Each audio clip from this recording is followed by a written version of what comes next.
Dia sudah diambang kematian. Apa dia bisa selamat dari operasi otak ini?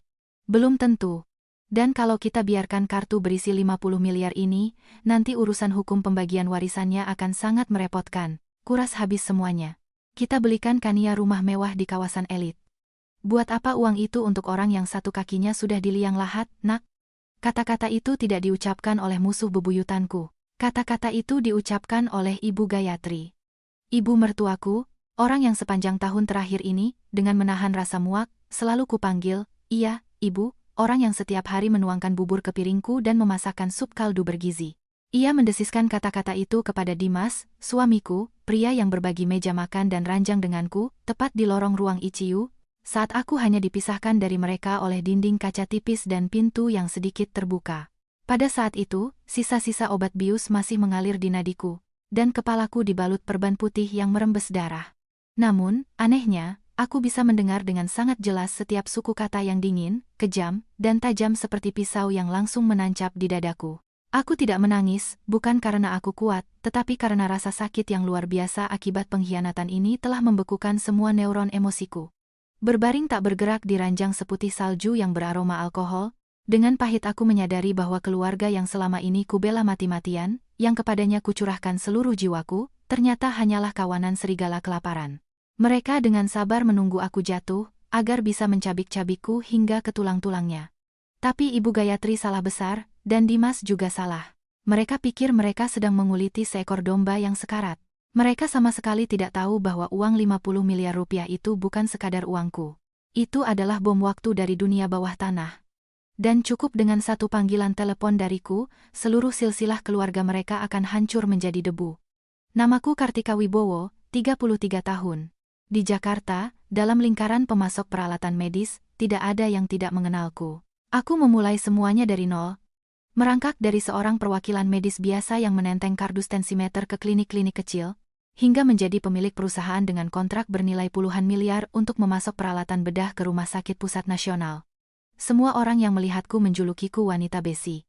Tapi, sehebat apapun aku menaklukkan badai di dunia bisnis, saat pulang ke rumah, aku hanyalah seorang wanita yang mendambakan kehangatan keluarga. Itulah sebabnya aku memilih Dimas. Dimas bukan konglomerat atau pengusaha sukses. Saat kami bertemu, dia hanyalah seorang guru sastra Indonesia di sebuah SMA. Penampilannya yang rapi dan terpelajar, kacamata berbingkai sederhana, dan suaranya yang berat serta hangat benar-benar meluluhkan hatiku. Dia tidak peduli berapa banyak uang yang kuhasilkan. Dia hanya peduli apakah aku kehujanan saat pulang kerja, dan apakah aku sudah makan tepat waktu. Perhatian-perhatian kecil inilah yang mengaburkan akal sehat seorang wanita yang lelah bertempur di medan bisnis. Aku memutuskan menikah dengannya, mengabaikan semua peringatan dari teman-temanku tentang ketimpangan status, istri seorang direktur dan suami seorang guru sederhana. Aku menanggung semua beban keluarga. Ibu Gayatri, ibu mertuaku, menjanda sejak muda dan membesarkan Dimas serta adik perempuannya, Kania, sendirian. Saat pertama kali kami bertemu, dia meneteskan air mata, menggenggam tanganku dan berkata, "Kami keluarga miskin, nak, kami tidak punya apa-apa untuk diberikan padamu. Dimas anak yang baik dan pendiam. Ibu hanya berharap kamu mencintainya. Ibu akan menganggapmu seperti anak kandung sendiri." Percaya pada kata-kata anak kandung itu, aku menghabiskan uang tanpa ragu. Aku merobohkan rumah petak tua mereka yang hampir rubuh di pinggiran Depok dan membangun rumah 3 lantai yang kokoh di atas tanah itu. Aku membelikan Kania sebuah mobil keluaran terbaru agar dia tidak merasa minder saat kuliah di universitas bergengsi. Seluruh gaji Dimas dia simpan sendiri untuk uang jajannya. Semua biaya hidup, liburan, dan kebutuhan keluarga dibayar dari kartuku.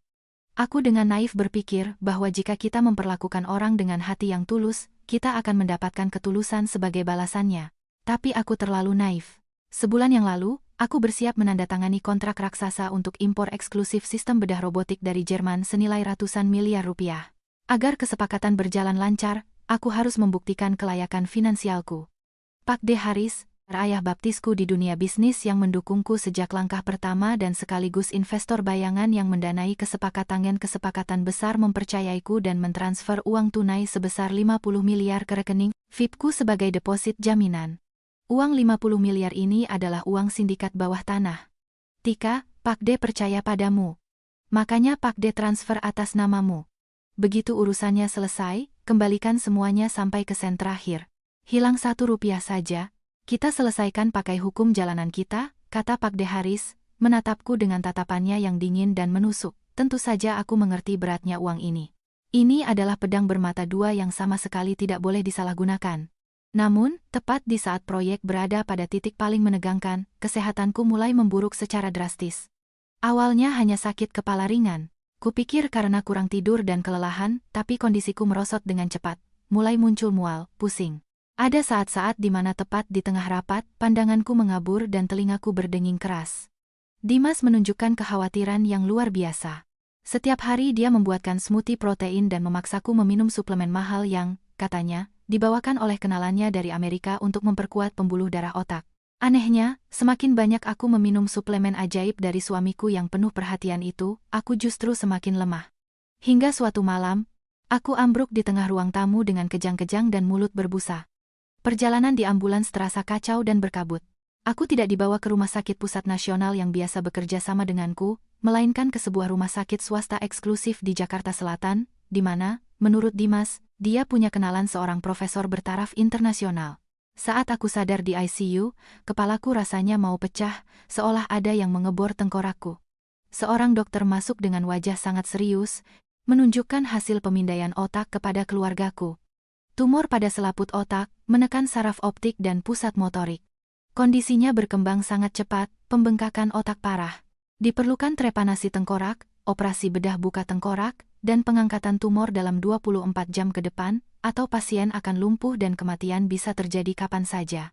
Bagiku, itu terdengar seperti petir di siang bolong. Tumor, kematian, kenapa? 6 bulan lalu saat pemeriksaan rutin, aku masih sangat sehat. Tapi rasa sakit yang merobek-robek tak membiarkanku berpikir logis. Ibu Gayatri menangis histeris, memukul-mukul dadanya tepat di dalam kamar perawatanku. Ya Tuhan, nak, cobaan apa ini? Dokter, berapapun biayanya, tolong selamatkan menantuku. Kania yang berdiri di sampingnya juga terisak, mengusap air matanya, bahunya bergetar, dan Dimas. Dia menggenggam tanganku erat-erat, matanya merah. Tika sayang, jangan takut, aku di sini. Suaranya bergetar dan terputus-putus. Kamu pasti selamat. Kumohon padamu.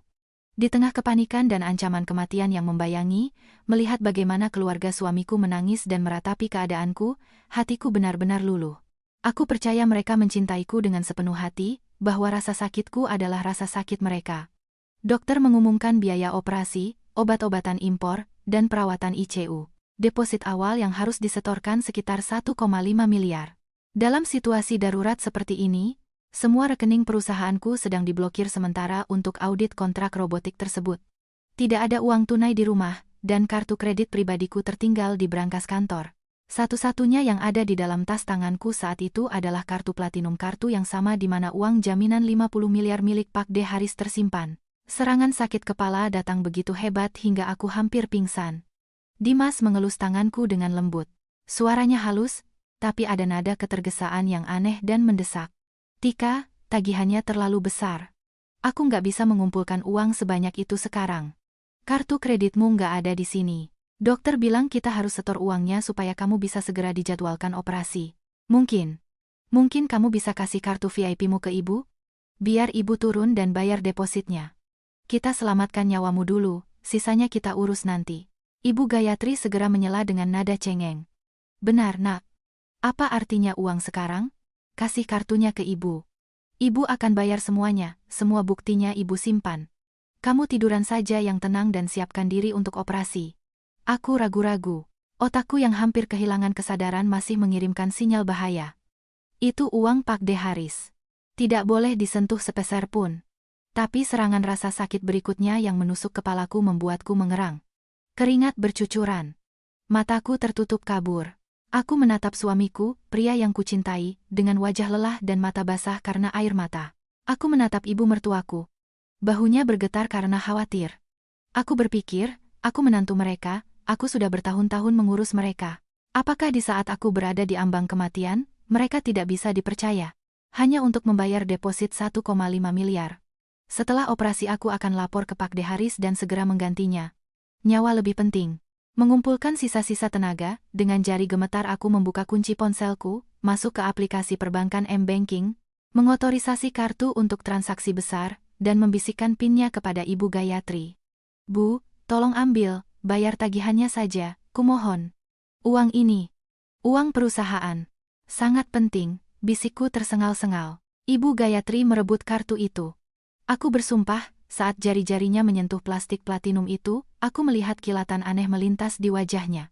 Air mata masih mengalir di pipinya, tapi di matanya sekilas memancarkan kilau rakus pemangsa yang belum pernah kulihat sebelumnya dari ibu yang baik hati ini. Jangan khawatir, nak, ibu mengerti. Ibu akan langsung bayar, menyelamatkanmu. Itu yang paling penting.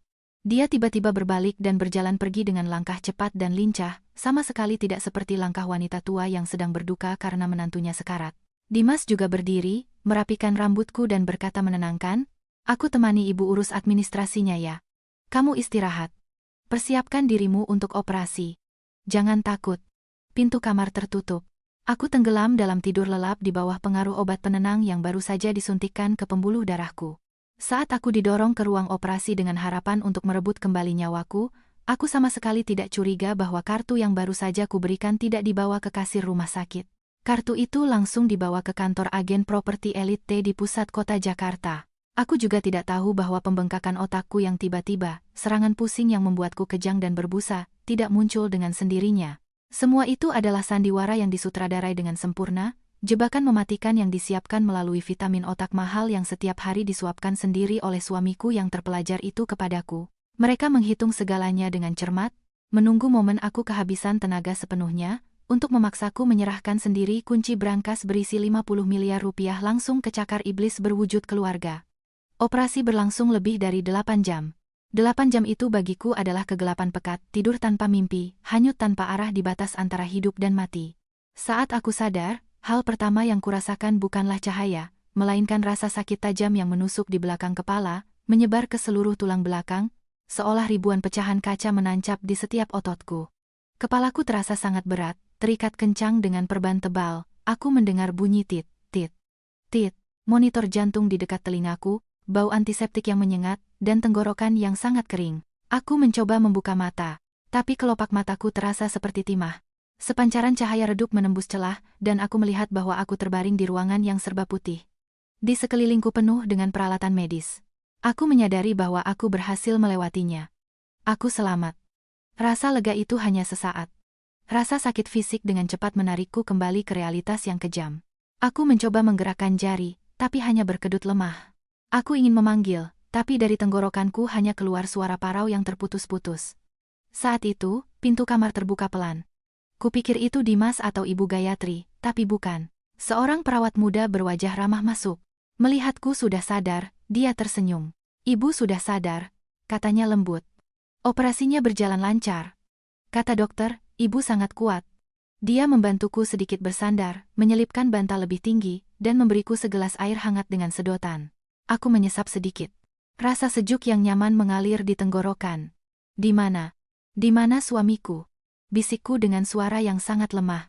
Perawat itu sejenak ragu. Ada kilat kebingungan di matanya. Mungkin suami ibu dan ibunya sedang turun ke kantin untuk makan," jawabnya, berusaha berbicara senatural mungkin. "Mereka semalaman tidak tidur, sangat khawatir pada ibu." "Ibu istirahat saja, nanti saya kabari mereka." Aku mengangguk, tidak bertanya lagi. Tapi intuisi wanita, terutama intuisi wanita yang baru saja kembali dari alam maut, mengatakan padaku ada yang tidak beres. Keraguan perawat tadi, meski hampir tak terlihat, tidak luput dari pandanganku. Aku berbaring menatap langit-langit putih, mencoba mengusir pikiran buruk. Aku menyugesti diriku sendiri bahwa mungkin aku terlalu curiga, toh mereka begitu mengkhawatirkanku. Beberapa saat kemudian, Dimas dan Ibu Gayatri masuk. Melihatku sadar, Ibu Gayatri langsung berlari ke arahku, menggenggam tanganku. Matanya berkaca-kaca. "Nak, kamu sudah sadar. Kamu bikin ibu takut sekali. Dokter bilang operasinya lancar." "Puji Tuhan, sungguh mukjizat." Dia terisak, bahunya bergetar. Dimas juga berdiri di samping. Wajahnya terlihat tirus. Ada lingkaran hitam di bawah matanya. Dia membelai rambutku. Suaranya serak. "Gimana perasaanmu? Jangan banyak bicara, istirahat saja. Semua sudah baik-baik saja." Melihat adegan ini, sisa-sisa keraguan dalam diriku sirna. Kupikir aku salah, bahwa aku terlalu sensitif. Buktinya mereka ada di sini, di dekatku, masih mengkhawatirkanku. Bagaimana bisa aku mencurigai orang-orang terdekatku di saat seperti ini? Aku tersenyum lemah, berusaha menunjukkan bahwa aku baik-baik saja. 2 hari berikutnya, aku dirawat dengan sangat penuh perhatian. Ibu Gayatri membawakan sup kaldu dan bubur buatan rumah 3 kali sehari. Dia sendiri yang menyuapiku, membasuh wajahku, memijat tangan dan kakiku. Dimas juga hampir seharian berjaga di samping tempat tidurku, membacakanku buku, menceritakan cerita lucu agar aku tidak sedih.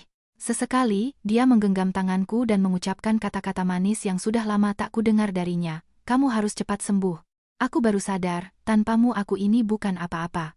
Aku janji, mulai hari ini aku akan melakukan apa saja untukmu. Aku tenggelam dalam perhatian ini, dalam perasaan bahwa aku dicintai dan dihargai. Aku lupa soal uang, lupa soal 50 miliar itu. Aku hanya berpikir bahwa mungkin setelah ujian ini, keluarga kami akan benar-benar menjadi keluarga. Dimas akan berubah, ibu mertuaku akan tulus menyayangiku. Kesabaranku yang panjang akhirnya terbayar. Hingga suatu malam. 3 hari setelah operasi, aku merasa sedikit lebih baik, sudah bisa duduk sendiri. Malam itu, perawat menyuntikkan obat pereda nyeri dan obat penenang ringan agar aku bisa tidur nyenyak. Dimas dan Ibu Gayatri bilang mereka akan pulang sebentar untuk mengambil baju ganti dan segera kembali. Aku berbaring di tempat tidur, obat mulai bekerja, kelopak mataku memberat. Ruangan itu sepi, hanya terdengar detak jam dinding. Aku mulai tertidur, tapi tidurnya tidak lelap, mungkin karena efek samping obat, atau mungkin karena suatu perasaan gelisah di alam bawah sadar. Tiba-tiba aku tersentak dan terbangun. Kamar itu gelap, hanya cahaya kuning redup dari lorong yang menembus celah kaca pintu. Aku mendengar percakapan pelan tepat di luar pintu. Pintu tidak tertutup rapat, masih ada celah kecil. Awalnya kupikir itu perawat yang sedang berkeliling. Tapi kemudian aku mengenali suara yang familiar. Itu suara Ibu Gayatri. Dan dia sedang berbicara dengan Dimas. Jantungku mendadak berdebar kencang. Aku menahan napas, menajamkan pendengaran. Suara Ibu Gayatri berbisik, tapi dalam keheningan rumah sakit malam itu, terdengar sangat jelas. Kamu yakin dia nggak curiga apa-apa? Beberapa hari ini dia nurut banget, ibu kok perasaannya nggak enak ya? Suara Dimas tertawa pelan. Itu tawa meremehkan yang belum pernah kudengar darinya. Ibu ini panik aja kerjanya. Perempuan itu kalau lagi sakit, jadinya lemah banget. Kasih aja 2-3 kalimat manis, dia bakal percaya semuanya. Dia sekarang mikirnya aku suami idaman dan ibu adalah mertua malaikat. Sedikit lagi dia pasti nangis terharu, ngira kita benar-benar sayang sama dia. Hatiku seperti disiram air es. Aku berbaring tak bergerak, seluruh tubuhku mati rasa. Keringat dingin mengucur di tengkuk. Apa yang mereka bicarakan? Sandiwara? Semua ini hanya sandiwara? Ibu Gayatri masih cemas. Tapi 50 miliar itu jumlah yang terlalu besar. Kalau nanti dia sadar sepenuhnya dan bikin ribut gimana? Ibu dengar koneksinya ada di mana-mana. Dimas tertawa lagi. Kali ini suaranya terdengar lebih dingin. Koneksi apapun yang dia punya, nggak penting. Dokter bilang setelah operasi kayak gini, selalu ada risiko komplikasi. Paling bagus dia amnesia sebagian, paling buruk dia jadi sayuran lumpuh total, koma. Kalaupun sialnya dia sadar penuh, kita bilang aja karena penyakitnya dia jadi paranoid dan fitnah keluarga. Apalagi kalau dia nggak selamat, lebih bagus lagi. 50 miliar itu jadi milik kita, dan nggak akan ada yang bisa nuntut. Dia sudah diambang kematian. Apa dia bisa selamat dari operasi otak ini? Belum tentu. Buat apa uang itu untuk orang yang satu kakinya sudah di liang lahat, nak? Mendengar itu, telingaku berdenging, darah di pembuluhku membeku. Aku ingin berteriak, melompat, berlari keluar dan merobek topeng dari 2 iblis berwujud keluarga ini. Tapi tubuhku tak mau bergerak. Obat penenang itu melumpuhkanku. Hanya otakku yang tetap jernih secara menyiksa. Aku terbaring, dan air mata begitu saja mengalir dari mataku, membasahi bantal. Ini bukan air mata kelemahan, melainkan air mata kebencian dan rasa jijik. Ternyata air mata mereka, kata-kata perhatian mereka, sup kaldu, dan janji-janji mereka. Semua itu hanyalah sandiwara yang disutradarai dengan sempurna. Mereka tidak peduli dengan nyawaku. Mereka hanya menunggu kematianku, menunggu aku lenyap, agar mereka bisa secara legal menguasai seluruh hartaku. Kematianku bagi mereka bukanlah tragedi, melainkan peluang emas. Dan aku, si domba bodoh, menyerahkan sendiri pisau ke tangan tukang jagal. Aku percaya pada ikatan keluarga, pada kebaikan, pada air mata buaya mereka. Aku menyerahkan bukan hanya uang, tapi nyawaku kepada mereka. Malam itu aku tidak tidur. Aku berbaring dengan mata terbuka, menatap langit-langit, merasakan tetes demi tetes cairan infus masuk ke tubuhku. Rasanya asin, tapi tidak seasin rasa sakit yang merobek jiwaku. Tiba-tiba aku menyadari satu hal. Aku tidak boleh mati. Aku sama sekali tidak boleh mati. Kalau aku mati, mereka tidak hanya akan mengambil uangku. Kebenaran juga akan terkubur. Aku harus hidup.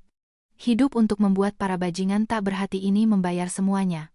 Hidup agar mereka paham bahwa domba yang mereka anggap sekarat, ketika didorong ke sudut, bisa menjelma menjadi serigala.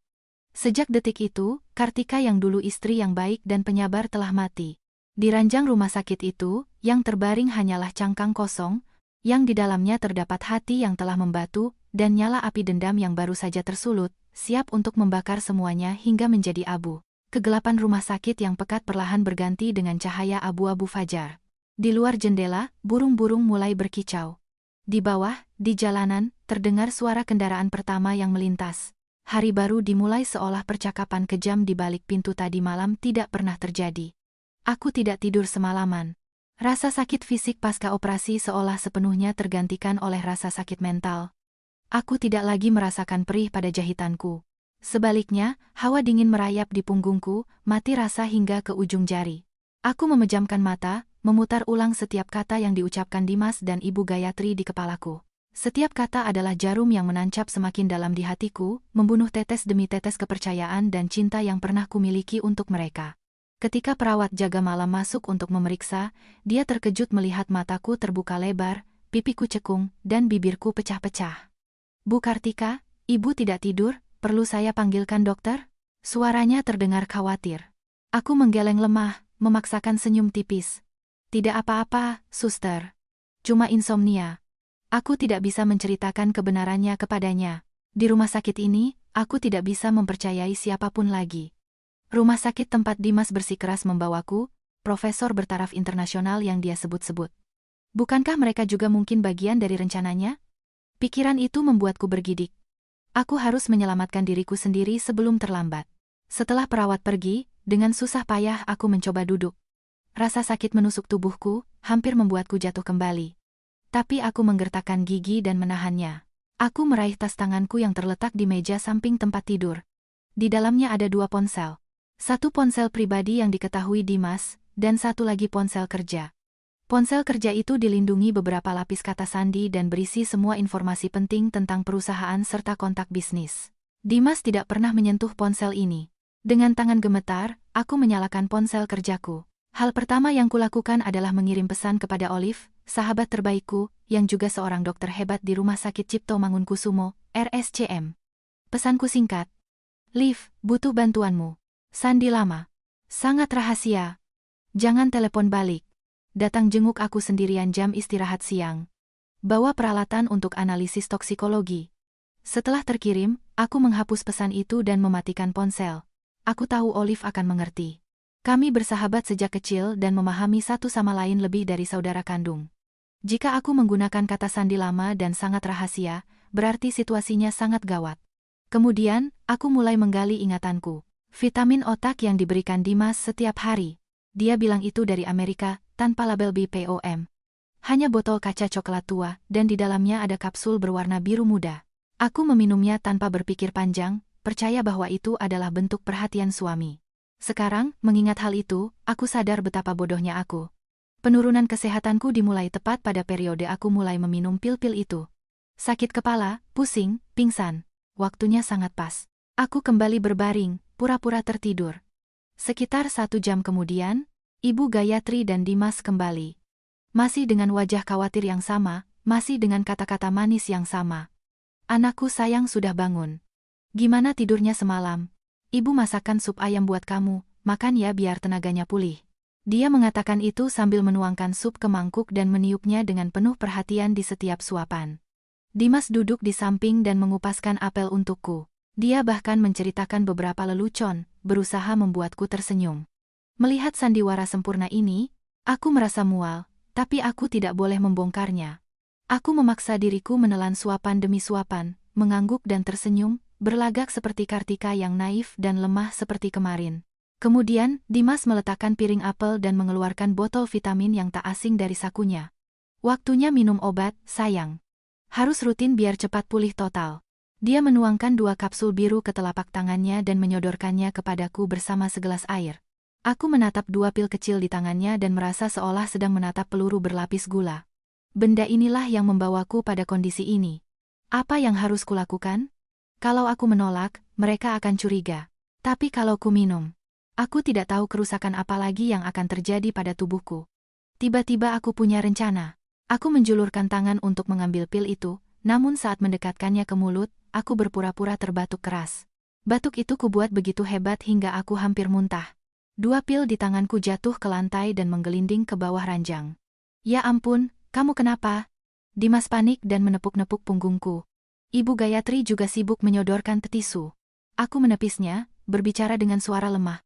Nggak apa-apa, tenggorokanku masih sakit. Susah nelan. Nanti aja minumnya ya. Dimas menatapku menyelidik.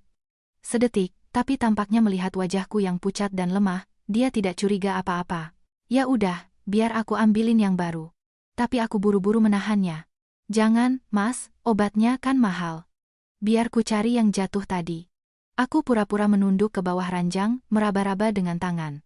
Memanfaatkan momen saat mereka tidak melihat, aku segera memungut kedua pil itu, tapi tidak memasukkannya ke mulut, melainkan menggenggamnya erat-erat di tangan. Aku berpura-pura mencari sebentar, lalu berkata, kayaknya masuk ke sudut mana gitu. Udahlah, biar nanti OB yang sapu, kata Dimas. Aku capek banget, mau tidur lagi, keluhku. Mereka tidak banyak bicara lagi, hanya membantuku berbaring dan memakaikan selimut. Setelah aku yakin mereka mengira aku tertidur, aku membuka mata sedikit. Aku melihat Dimas menunduk, mencari sesuatu di bawah ranjang. Jantungku berdebar kencang. Untungnya, dia tidak menemukan apa-apa dan sepertinya berpikir pil itu benar-benar terlempar jauh. Dia berdiri, membisikkan sesuatu pada Ibu Gayatri, dan mereka berdua keluar kamar. Begitu pintu tertutup, aku langsung membuka telapak tanganku. 2 kapsul biru tergeletak di sana. Aku dengan hati-hati membungkusnya dengan tisu bersih dan menyembunyikannya dalam-dalam di saku rahasia tasku. Tepat pada jam istirahat siang, Olive datang. Dia mengenakan jas dokter putih di atas baju kasualnya, terlihat seperti dokter yang sedang visit pasien. Melihat kondisiku, Olive mematung. Astaga, Tik, kamu kenapa bisa begini? Suaranya bergetar. Aku tidak punya waktu untuk penjelasan panjang. Aku memberinya isyarat untuk menutup pintu rapat-rapat, lalu menyerahkan tisu berisi 2 pil itu padanya. Liv, intinya. Ada yang mencoba meracuniku. Tolong bawa 2 pil ini untuk dicek di lab secepat mungkin.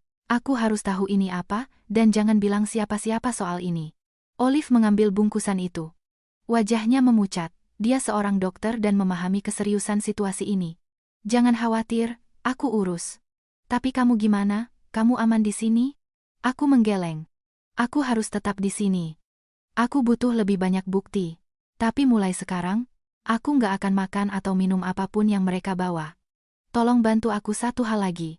Bilang ke perawat jaga kalau aku alergi makanan tertentu, dan aku cuma boleh makan makanan dari rumah sakit sesuai instruksi dokter. Olive mengangguk, ada ketegasan di matanya. Aku ngerti. Hati-hati, Tik. Kalau butuh apa-apa, kabari aku pakai sandi kita. Sebelum pergi, Olive memeriksa jahitanku dan indikator di monitor. Jahitan aman, vital bagus. Kamu kuat banget, Tik. Kamu harus hidup, dengar? Bisiknya. Aku mengangguk. Di hatiku muncul perasaan yang tak terlukiskan. Di saat seluruh keluarga suamiku mengkhianatiku, masih ada sahabat sejati di sampingku.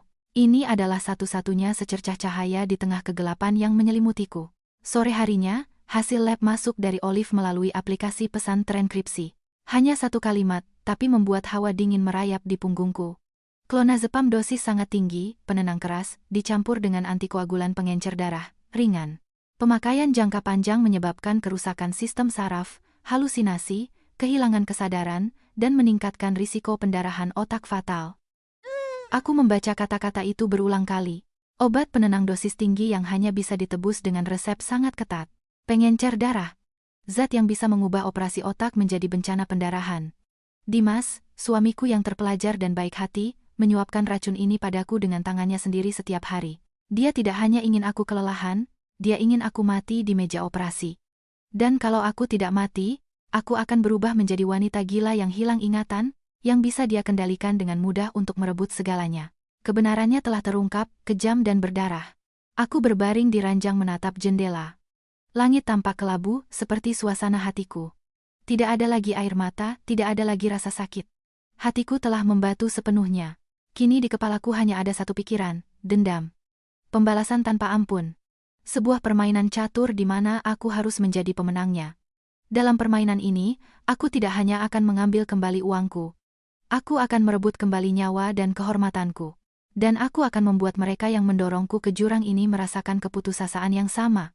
Setelah mengetahui fakta mengerikan tentang vitamin itu, aku sadar aku sedang berjalan di atas tali tipis. Setiap langkah, setiap kata, setiap tatapan harus diperhitungkan dengan cermat. Satu kesalahan saja bisa merenggut nyawaku. Aku mulai memainkan peran sebagai pasien lemah yang linglung, dengan tanda-tanda hilang ingatan pasca operasi. Ini adalah peran tersulit dalam hidupku, namun satu-satunya yang bisa melindungiku saat ini. Setiap Ibu Gayatri dan Dimas membawakan makanan, aku tidak menolak, tapi berpura-pura makan 2 sendok lalu mengeluh capek dan tidak mau lagi. Setelah mereka pergi, aku diam-diam membuang sisa makanan ke dalam kantong plastik yang kusembunyikan di bawah bantal. Aku hanya minum air kemasan yang kuminta dari perawat terpercaya yang direkomendasikan Olive. Saat Dimas memberiku pil-pil itu, aku berlagak menelannya, padahal aku menyembunyikannya di bawah lidah, lalu memuntahkannya ke tisu saat dia tidak melihat. Sikapku pun berubah. Aku menjadi linglung. Kadang aku mengajukan pertanyaan bodoh yang sama berulang kali. "Kamu siapa? Kenapa ada di sini?" tanyaku pada Dimas dengan tatapan kosong. Atau saat Ibu Gayatri sedang bercerita, aku menyela, "Ibu siapa ya? Aku nggak ingat apa-apa." Kepalaku sakit banget. Awalnya mereka ragu. Aku bisa melihat Dimas menatapku tajam, mencoba mencari celah dalam sandiwaraku. Namun, setelah mendapat konfirmasi dari dokter jaga teman Olive yang diminta bersandiwara membantuku, bahwa hilangnya ingatan sementara adalah komplikasi wajar pasca bedah otak, mereka akhirnya yakin. Ketika mereka yakin, wajah asli mereka semakin terlihat jelas dan tanpa malu-malu. Mereka tidak perlu lagi repot-repot berakting sebagai keluarga yang penuh kasih di depanku. Mereka mulai membahas urusan mereka tepat di depanku, menganggapku boneka tak bernyawa yang tidak mengerti apa-apa. Kania udah desak-desak terus tuh. Uangnya udah ditransfer. Harus cepat urus AJB, akta jual belinya, nanti agen propertinya berubah pikiran, kata Ibu Gayatri kepada Dimas sambil mengupaskan jeruk, yang sebenarnya untuknya sendiri. "Bu, tenang aja. Aku udah urus sama agennya. Kata mereka yang penting uang masuk, sisanya bisa nyusul. Sekarang kita tunggu aja sampai kondisi dia stabil, baru kita urus surat kuasanya," jawab Dimas sambil melirikku sekilas. Aku tahu kata stabil maksudnya adalah menunggu apakah aku akan mati karena komplikasi atau benar-benar jadi gila secara permanen. Aku berbaring, hatiku hancur berkeping-keping, namun di wajahku hanya ada ekspresi kebodohan yang damai. Aku berusaha mengingat setiap detail, setiap kata. Tapi satu pertanyaan yang paling menggangguku, kemana uang 50 miliar itu pergi? Apa yang mereka lakukan dengan uang itu? Meski aku menguping, aku butuh bukti nyata. Kesempatan itu datang suatu siang. Dimas keluar ke lorong untuk menerima telepon yang sepertinya penting. Ibu Gayatri turun ke kantin. Aku sendirian di kamar. Secepat kilat, aku meraih ponsel kerjaku dari bawah kasur. Aku tidak berani menelepon Pak De Haris. Suaraku terlalu lemah dan bisa membuatnya bertindak gegabah. Aku harus mencari buktinya sendiri. Aku membuka aplikasi email. Di kotak masuk ada email otomatis dari bank, dikirim tepat setelah transaksi besar terjadi. Subjek, pemberitahuan transaksi berhasil. Dengan tangan gemetar aku membukanya, dan duniaku runtuh untuk kesekian kalinya. Seluruh uang 50 miliar telah ditransfer dalam satu kali transaksi. Hanya beberapa jam setelah Ibu Gayatri mengambil kartuku. Uang itu tidak dipakai untuk membayar tagihan rumah sakit. Uang itu ditransfer langsung ke rekening perusahaan bernama Nusantara Estate. Keterangan transaksi. Pelunasan penuh pembelian rumah mewah di klaster Bukit Pinus Sentul nomor 9, sesuai perjanjian nomor 258, tanganku gemetar hingga hampir menjatuhkan ponsel. Benar saja. Bukan sebagian, bukan setengah. Mereka menguras semuanya tanpa sisa. Mereka memakai semua uang yang menjadi nyawa perusahaanku, uang yang harus kupertanggungjawabkan kepada Pak De Haris untuk membeli sebuah rumah mewah. Mereka mendorongku ke jurang kebangkrutan dan bahaya mematikan, hanya demi memuaskan keserakahan mereka. Tapi atas nama siapa rumah itu didaftarkan? Aku mencoba menarik napas dalam, mencari informasi tambahan. Lalu aku teringat. Kania, adik iparku yang gila harta. Aku langsung membuka Instagram. Aku tidak berteman dengan Kania di akun pribadiku, tapi aku punya fake account untuk memantau kompetitor bisnis. Aku mengetik namanya. Dan di sanalah. Tepat di halamannya, sebuah postingan baru saja diunggah 2 hari yang lalu. Foto Kania berpose di depan rumah mewah bercat putih yang dikelilingi taman hijau. Dia memakai gaun bermerek dan membawa buket bunga raksasa, wajahnya berseri-seri. Caption fotonya adalah puncak kelancangan. Akhirnya mimpi jadi kenyataan. Makasih buat Mama dan Mas Dimas tersayang buat kado terindahnya. Rumah baru, hidup baru, kebahagiaan melimpah, new home, blessed, crazy rich. Aku menatap foto itu. Aku mengenali logo klaster Bukit Pinus Sentul di gerbang nomor 9 itu. Itu rumahnya. Senyum Kania, kebahagiaannya, dibangun di atas rasa sakitku, di atas nyawaku yang tergantung pada seutas benang. Dia berpesta di atas kuburan yang sedang digali oleh keluarganya untukku. Di bawah foto itu ada ratusan komentar. Wah, congrats Kania. Masih muda udah punya rumah di Sentul. Gila sih. Iri banget sama keluargamu. Mama sama masmu the best banget. Kania membalas setiap komentar dengan bangga, hehe rezeki anak solehah. Mama dan Mas Dimas emang yang terbaik. Thanks ya, ditunggu kedatangannya pas syukuran housewarming. Housewarming. Mereka mau bikin pesta syukuran rumah pakai uang curian dariku. Aku scroll ke bawah lagi. Mataku terpaku pada satu komentar. Akun bernama Alex Diamond dengan foto profil pria berjas mahal di samping mobil Bentley. Congratulations, my love. Our dream house. See you soon. Kania membalasnya dengan deretan emoji hati dan cium. Alex Diamond? Aku mengernyit. Aku ingat Kania pernah pamer soal cowok ini, seorang pengusaha muda keturunan Indonesia Amerika, katanya seorang crazy rich. Kania bilang Alex berbisnis properti di Amerika dan Singapura, dan akan segera pulang ke Jakarta untuk menikahinya sekaligus membawa investasi besar.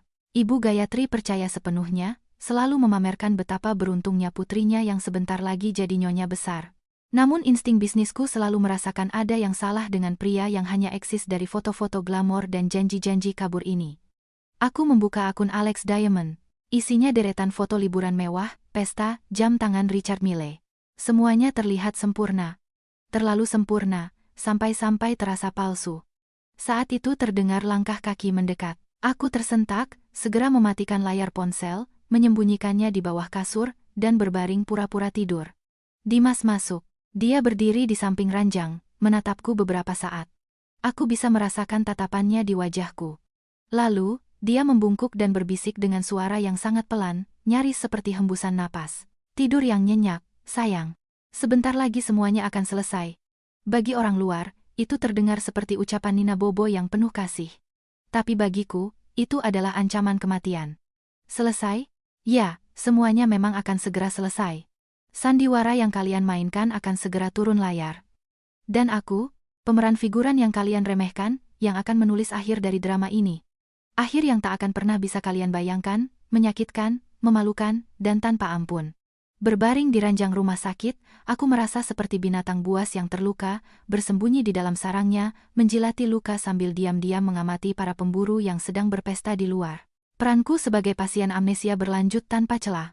Aku sering bicara melantur, kadang ingat kadang lupa, yang membuat Dimas dan Ibu Gayatri menurunkan kewaspadaan mereka sepenuhnya. Mereka yakin aku sudah jadi boneka dungu yang tak bisa melawan. Rasa percaya diri mereka itulah yang memberiku kesempatan untuk merencanakan serangan balik sebuah rencana yang menuntut darah dingin, kesabaran, dan kekejaman. Target pertamaku bukan Dimas maupun Ibu Gayatri.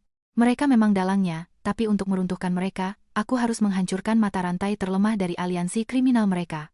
Kania dan kekasih miliardernya, Alex Diamond. Aku punya firasat kuat bahwa Alex Diamond ini adalah kuncinya.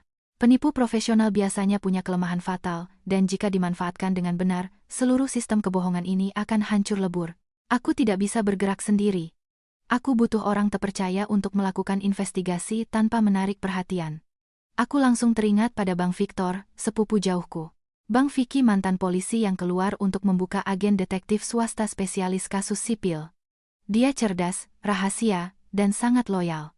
Memanfaatkan waktu saat aku sendirian, aku mengirim pesan kepada Bang Vicky melalui ponsel rahasiaku. Bang Vicky, aku butuh abang selidiki orang ini. Nama: Alex Diamond. Bidang: properti. Ngakunya pengusaha Indonesia Amerika. Target: cari nama aslinya, koneksinya, kondisi finansialnya, dan semua kelemahannya. Secepat mungkin, sangat rahasia. Biaya urusan gampang. Bang Vicky tidak banyak tanya, dia hanya membalas, "Siap, Tika, jaga dirimu." Aku tahu dengan kemampuannya, tabir Alex Diamond akan segera terkuak. Sambil menunggu kabar dari Bang Vicky, aku meneruskan sandiwaraku. Aku berakting makin naif dan bingung. Suatu hari, Kania masuk ke kamar perawatanku. Dia memamerkan gelang berlian baru di depan hidungku. "Gimana Mbak Tika? Cantik kan? Ini hadiah dari Alex.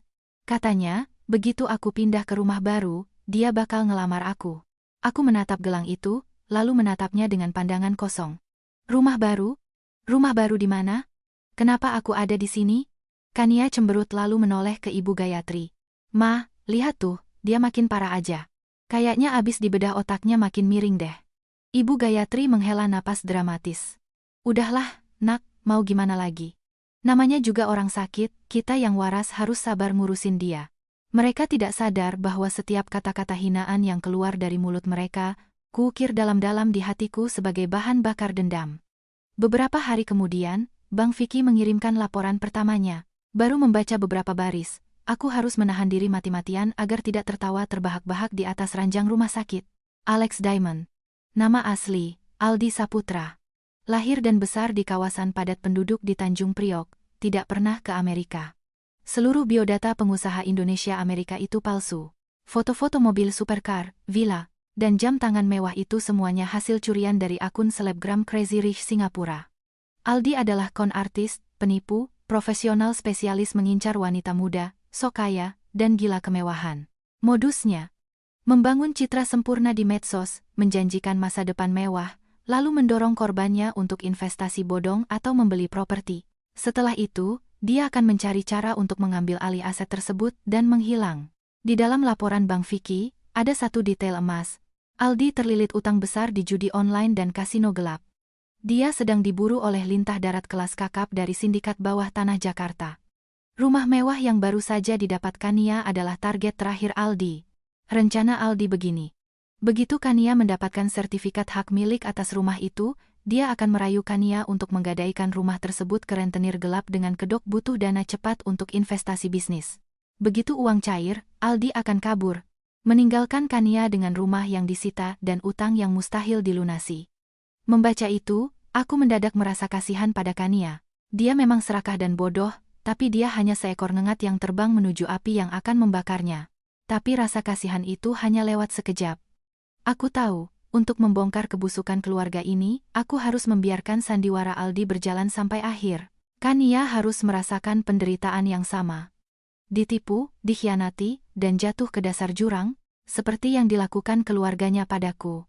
Aku membalas pesan Bang Vicky. Terus awasi. Cari cara susupkan orang ke pihak Aldi. Aku harus tahu kapan tepatnya dia mau menggadaikan rumah itu. Dan yang lebih penting, cari tahu siapa bos rentenir yang ngejar dia. Seminggu pasca operasi, kondisiku sudah jauh membaik. Jahitan mulai kering. Aku sudah bisa jalan perlahan di sekitar kamar, tapi aku tetap berlagak lemah dan butuh bantuan. Ibu Gayatri dan Dimas makin tenang. Mereka pikir rencana mereka berhasil sempurna. Kania di sisi lain, sedang mabuk kepayang, sibuk berbelanja perabotan untuk rumah impiannya sambil menunggu kedatangan sang miliarder. Lalu Bang Vicky mengirimkan informasi krusial. Aldi mulai bergerak. Dia memberitahu Kania bahwa dia mendapat peluang emas proyek resort di Bali dan butuh dana talangan mendesak. Dia berhasil membujuk Kania untuk menggadaikan rumah di Sentul. Pertemuan untuk tanda tangan perjanjian pinjaman dengan jaminan itu akan dilakukan besok jam 3 sore di sebuah kafe tersembunyi. Bos rentenir yang mengejar Aldi, seorang preman besar yang dipanggil Bagas Kodet, juga akan hadir. Inilah momen yang kutunggu-tunggu. Momen untuk menjatuhkan kartu domino pertama. Aku melirik jam tangan, saatnya bertindak. Aku menelepon Olive. Suaraku masih terdengar lemah, tapi nadanya memaksa. "Liv, aku kangen banget sama rumah. Aku mau pulang sebentar. Tolong ngomong sama dokter, izinkan aku keluar beberapa jam." Awalnya Olive menolak keras. Tapi ketika ku bilang ini urusan hidup dan mati, dia mengalah. Dia mengatur ambulans swasta lengkap dengan perawat, dengan alasan membawa pasien pulang sebentar untuk stabilisasi psikologis sesuai rekomendasi terapi. Saat Dimas dan Ibu Gayatri mendengar ini, mereka tidak curiga, malah senang karena ketidakhadiranku memberi mereka waktu bebas. "Pergilah, sayang, istirahat. Biar aku yang urus rumah sakit, kata Dimas dengan nada perhatian. Aku duduk di dalam ambulans, menatap hiruk-pikuk jalanan Jakarta. Aku tidak pulang ke rumah. Aku meminta sopir pergi ke alamat lain. Ke sebuah tempat di mana kehadiranku akan membalikkan seluruh papan catur ini. Aku tidak pergi ke kafe tempat Aldi dan Kania bertemu. Aku tahu, orang seperti Bagas Kodet tidak bisa dihadapi sendirian. Aku pergi ke sebuah rumah besar bergaya Belanda yang tersembunyi di kawasan elit Menteng. Itu adalah kediaman Pak De Haris. Saat aku keluar dari ambulans, Pak De Haris sudah menunggu di teras. Melihat kondisiku sakit dengan kepala terbalut perban di wajahnya yang selalu tenang, terlintas bayangan rasa iba. Dasar gadis keras kepala, kok bisa sampai begini nasibmu? Suaranya berat. Aku tidak menangis. Aku menatap langsung ke matanya dan berkata dengan tegas, Pak D, Tika butuh bantuan Pak D. Bukan untuk sekadar ngambil uangnya balik, tapi untuk mengajari orang-orang yang sudah mengusik sarang lebah ini, tentang apa itu hukum rimba. Mata Pak D Haris menyipit. Kilatan dingin memancar dari matanya. Dia tidak banyak tanya, hanya mengangguk dan berkata, masuklah. Apa yang mau kamu lakukan? Di ruang tamu mewahnya yang dihiasi furnitur kayu jati gelap, aku tidak basa-basi. Aku menceritakan semuanya. Tentang vitamin dari Dimas, tentang sandiwara sempurna keluarga suamiku, tentang rencana Aldi Saputra si penipu, dan utangnya kepada Bagas Kodet. Aku menunjukkan laporan Bank Vicky dan screenshot mutasi rekening. Semakin banyak aku bicara, wajah Pak De Haris semakin dingin. Udara di ruangan itu terasa begitu berat sampai-sampai perawat yang menemaniku menahan napas. Saat aku selesai bercerita, Pak De Haris tidak meledak marah, tidak menggebrak meja. Dia hanya duduk, diam-diam mengetukkan jarinya ke sandaran kursi jati. Setiap ketukan terdengar seperti palu godam yang siap menghantam nasib keluarga suamiku. Setelah keheningan yang panjang, dia bersuara. Nadanya datar, tanpa emosi. Jadi, mereka bukan cuma mencuri uangmu. Mereka mencuri uang sindikat kita untuk membiayai penipu lain, dan sekarang mereka mau menggadaikan rumah yang dibeli pakai uang sindikat kita untuk melunasi utang ke preman kelas Teri? Aku mengangguk. Benar, Pak D. Pak De Haris terkekeh. Tawa pelan yang membuat bulu kudukku merinding. Lucu. Sudah lama nggak ada yang berani mainin aku sekasar ini. Mereka pikir 50 miliar itu jatuh dari langit? Dia menoleh padaku. Tatapannya tajam seperti pisau. Kamu mau aku apakan mereka? Sebutkan saja, besok seluruh keluarga itu nggak akan bisa lihat matahari lagi. Aku tahu Pak De Haris tidak bercanda. Dengan kekuasaannya, menghilangkan orang itu perkara sepele. Tapi aku tidak ingin balas dendam berdarah yang singkat. Aku ingin mereka membayar, tapi membayar dalam keadaan sadar, dengan kehinaan, melihat segala sesuatu yang mereka sembah hancur perlahan di depan mata mereka. Tika nggak mau mereka dihilangkan, Pak D. Tika mau mereka hidup dan melihat bagaimana semua yang mereka curi dariku, hancur berkeping-keping tepat di depan mata mereka. Tika mau mereka berlutut mengemis ampunan padaku. Pak De Haris menatapku lama. Lalu dia mengangguk puas. Bagus. Cara itu lebih menyakitkan. Kamu sudah dewasa, Tika. Dia mengangkat telepon, memutar sebuah nomor, dan berkata singkat. Raka, ada ikan cere yang mau makan umpan di kafe. Kirim orang, suruh ngobrol sama Bagas Kodet. Bilang ke Bagas, utangnya Aldi sekarang di bawah pengawasan kita. Kalau mau uangnya cair, harus main pakai aturan penjamin. Biarkan Aldi tanda tangan surat-suratnya dan bawa uangnya, setelah itu, terserah kalian mau apakan si Aldi itu. Setelah menutup telepon, Pak De Haris menoleh ke arahku dan tersenyum. Beres. Sekarang kembalilah ke rumah sakit dan lanjutkan peranmu sebagai pasien malang. Babak terbaik dari drama ini harus dimainkan di akhir. Aku kembali ke rumah sakit sebelum Dimas dan Ibu Gayatri menyadari kepergianku. Aku berbaring dengan mata tertutup, tapi pikiranku jernih tak tertandingi. Aku tahu sejak detik ini, aku bukan lagi korban. Aku adalah pemburu yang telah memasang jebakan raksasa, menunggu dengan sabar mangsa yang rakus masuk sendiri ke dalamnya. Malam itu, Dimas dan Ibu Gayatri kembali ke rumah sakit dengan suasana hati yang sangat gembira. Baru saja masuk, Ibu Gayatri langsung berceloteh. Duh, anakku Kania emang pintar. Baru aja tanda tangan kontrak gede. Sebentar lagi uang ngalir terus. Inilah namanya hoki bawa rezeki. Dimas menimpali. Iya Ma. Tika ini emang jimat keluarga kita. Sejak dia nikah sama aku, rezeki keluarga kita meroket. Aku menatap mereka dengan senyum naif yang sama, tapi di dalam hati hanya ada rasa jijik. Rezeki meroket? Mereka sedang membicarakan keberhasilan anak perempuannya, yang baru saja menggadaikan rumah yang dibeli dari uang curian ke tangan rentenir gelap. Mereka merayakan kebodohan darah daging mereka sendiri. Hari-hari berikutnya, aku terus berpura-pura amnesia. Aku berlagak sangat bergantung pada mereka. Karena merasa aman, perhatian mereka pun mulai sekadar basa-basi. Mereka memperlakukanku seperti pasien menjengkelkan yang harus segera diurus agar cepat selesai. Suatu hari, aku mendengar Dimas berbicara di telepon dengan nada kesal. Iya, aku tahu. Tunggu aja sampai perempuan gila ini diizinkan pulang. Kalau dia belum tanda tangan surat kuasa hartanya, kita nggak bisa jalan. Mereka tidak tahu bahwa sementara mereka tidak sabar menungguku sembuh untuk merampas sisanya, di luar sana badai besar sudah terbentuk. Bang Vicky melaporkan bahwa setelah didatangi anak buah Pak De Haris, preman bernama Bagas Kodet itu langsung ciut dan sangat kooperatif. Dia memberikan semua data pinjaman Aldi, termasuk rekaman video saat Aldi dan Kania tanda tangan akta gadai rumah tersebut. Sedangkan Aldi, setelah dia menipu Kania dan mendapatkan uang cair, dia tidak sempat kabur. Dia langsung dijemput oleh orang-orang Pak De Haris. Sekarang dia disekap di suatu tempat, sedang diajari aturan main dunia bawah tanah. Sementara itu, Kania tidak curiga sama sekali.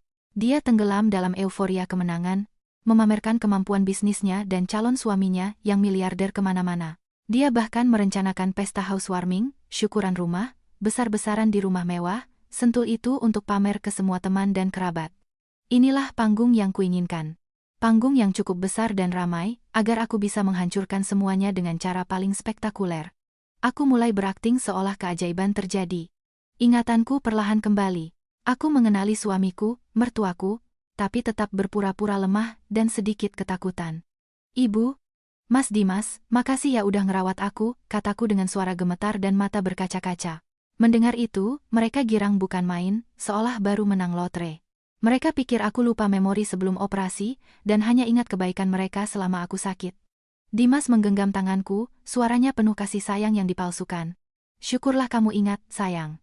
Lihat kan, keluargamu selalu ada buat kamu. Aku mengangguk, bersandar di bahunya, sementara di dalam hati aku mencibir hina. Memanfaatkan kegembiraan mereka, aku dengan sengaja menyinggung soal pesta syukuran Kania. Aku dengar Kania mau bikin pesta syukuran rumah. Aku pengen datang ngucapin selamat. Udah lama banget aku nggak keluar hirup udara segar. Mereka langsung setuju. Itulah yang mereka mau. Mereka butuh aku tampil di depan publik, terlihat sehat dan berterima kasih, untuk menunjukkan kepada semua orang betapa baiknya mereka mengurusku. Mereka ingin menggunakan kehadiranku untuk membersihkan nama mereka, menutupi kebusukan niat mereka. Mereka tidak tahu, aku setuju datang ke pesta itu bukan untuk jadi pajangan. Aku datang untuk mengambil kembali apa yang menjadi milikku. Aku datang untuk mengubah pesta syukuran mereka menjadi pengadilan terbuka, di mana aku adalah hakimnya, dan vonis akan dijatuhkan di depan mata semua orang. Vonis yang tidak bisa diganggu-gugat. Hari kepulanganku dari rumah sakit menjadi hari resmi comebackku ke dalam permainan yang kusutradarai sendiri. Dimas dan Ibu Gayatri menyambutku dengan kelembutan yang luar biasa. Mereka memapahku, memberiku kamar paling tenang di rumah, dan memberiku makanan lezat. Semua ini bukan karena simpati, melainkan karena mereka ingin aku cepat pulih secara mental agar cukup waras untuk menandatangani dokumen-dokumen yang sudah disiapkan. Surat kuasa pengelolaan harta, surat pergantian biaya medis, dan bahkan mungkin gugatan cerai dengan syarat yang paling merugikanku. Aku terus memerankan istri lemah yang selamat dari maut. Aku terus mengulang-ulang, kalau nggak ada Mas Dimas dan Ibu, mungkin Tika udah mati. Kepatuanku membuat mereka makin jemawa. Mereka pikir buruannya sudah di tangan, tinggal disembelih saja. Sementara itu, di luar sana semuanya berjalan sesuai rencanaku. Pesta syukuran Kania dijadwalkan hari Sabtu malam. Dia tidak tanggung-tanggung membuang uang demi menggelar pesta termewah. Undangan disebar kemana-mana. Teman kampus, keluarga jauh, hingga relasi bisnis baru yang dikenalnya lewat si miliarder Alex Diamond. Kania ingin menjadikan malam itu sebagai debut akbarnya sebagai sosialita.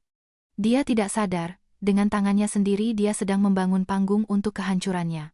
2 hari sebelum pesta, aku tahu sudah saatnya membuat langkah penentu. Aku harus mengabari Pak De Haris bahwa mangsa sudah masuk perangkap. Aku menunggu saat Dimas pergi ke sekolah dan Ibu Gayatri ke pasar. Di rumah hanya ada aku dan asisten rumah tangga. Aku masuk ke kamar, mengunci pintu, dan mengeluarkan ponsel kerja rahasiaku. Aku tidak menelepon Pak De Haris dari jalur biasa. Aku menggunakan aplikasi telepon terenkripsi server luar negeri, cara kami bertukar informasi tingkat tinggi, panggilan tersambung seketika. Dari seberang tidak ada sapaan, hanya suara serak dan berat yang familiar. Gimana, nak? Aku menarik napas panjang. Meski sudah siap, mendengar suara Pak De Haris membuat dadaku bergemuruh. Pada saat seluruh dunia mengkhianatiku, pria berkuasa ini tetap berdiri di belakangku, siap melakukan apa saja untukku. Pak De, semua sudah siap. Mangsa sudah di atas meja potong. Tika butuh orang-orang Pak De bergerak Sabtu malam ini di pesta syukuran di klaster Bukit Pinus Sentul nomor 9, hening beberapa detik di seberang sana. Lalu Pak De Haris bertanya, kamu yakin mau melakukan ini di depan semua orang? Yakin, suaraku mantap, tanpa keraguan sedikit pun. Tika mau semua orang yang udah ngetawain Tika di belakang, yang bersorak di atas penderitaan Tika, melihat ini dengan mata kepala mereka sendiri. Tika mau pesta mereka berubah jadi neraka. Tika mau mereka membayar dengan harga diri mereka. Pak De Haris tertawa pelan. Bagus, kalau itu maumu, Pak De kabulkan. Tapi ingat, Tika. Begitu kita mulai, nggak ada jalan kembali. Urusanmu dengan Dimas bakal selesai untuk selamanya. Tika paham, Pak De, jawabku tenang. Yang sudah mati nggak bisa dihidupkan lagi. Tika nggak butuh suami seperti itu. Oke. Sabtu jam 8 malam, datanglah ke pesta itu sebagai tamu biasa. Sisanya, biar Pak De yang urus, kata Pak De Haris, lalu menambahkan kalimat yang membuat darahku berdesir. Ngomong-ngomong, anak-anak Pak De udah beberapa hari ngajak ngobrol si Aldi. Dia buka mulut bukan cuma soal penipuan Kania, tapi juga skema pencucian uang lintas negara. Bagas Kodet itu cuma kroco.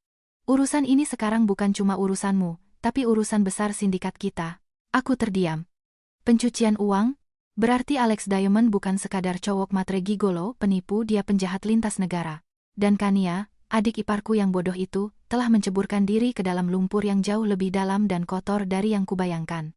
Kalau ini terungkap, bukan hanya Kania, tapi Ibu Gayatri dan Dimas yang terlibat mentransfer 50 miliar itu juga akan terseret. Setelah menutup telepon, aku duduk termangu di tepi ranjang. Papan catur ini telah berkembang di luar kendaliku.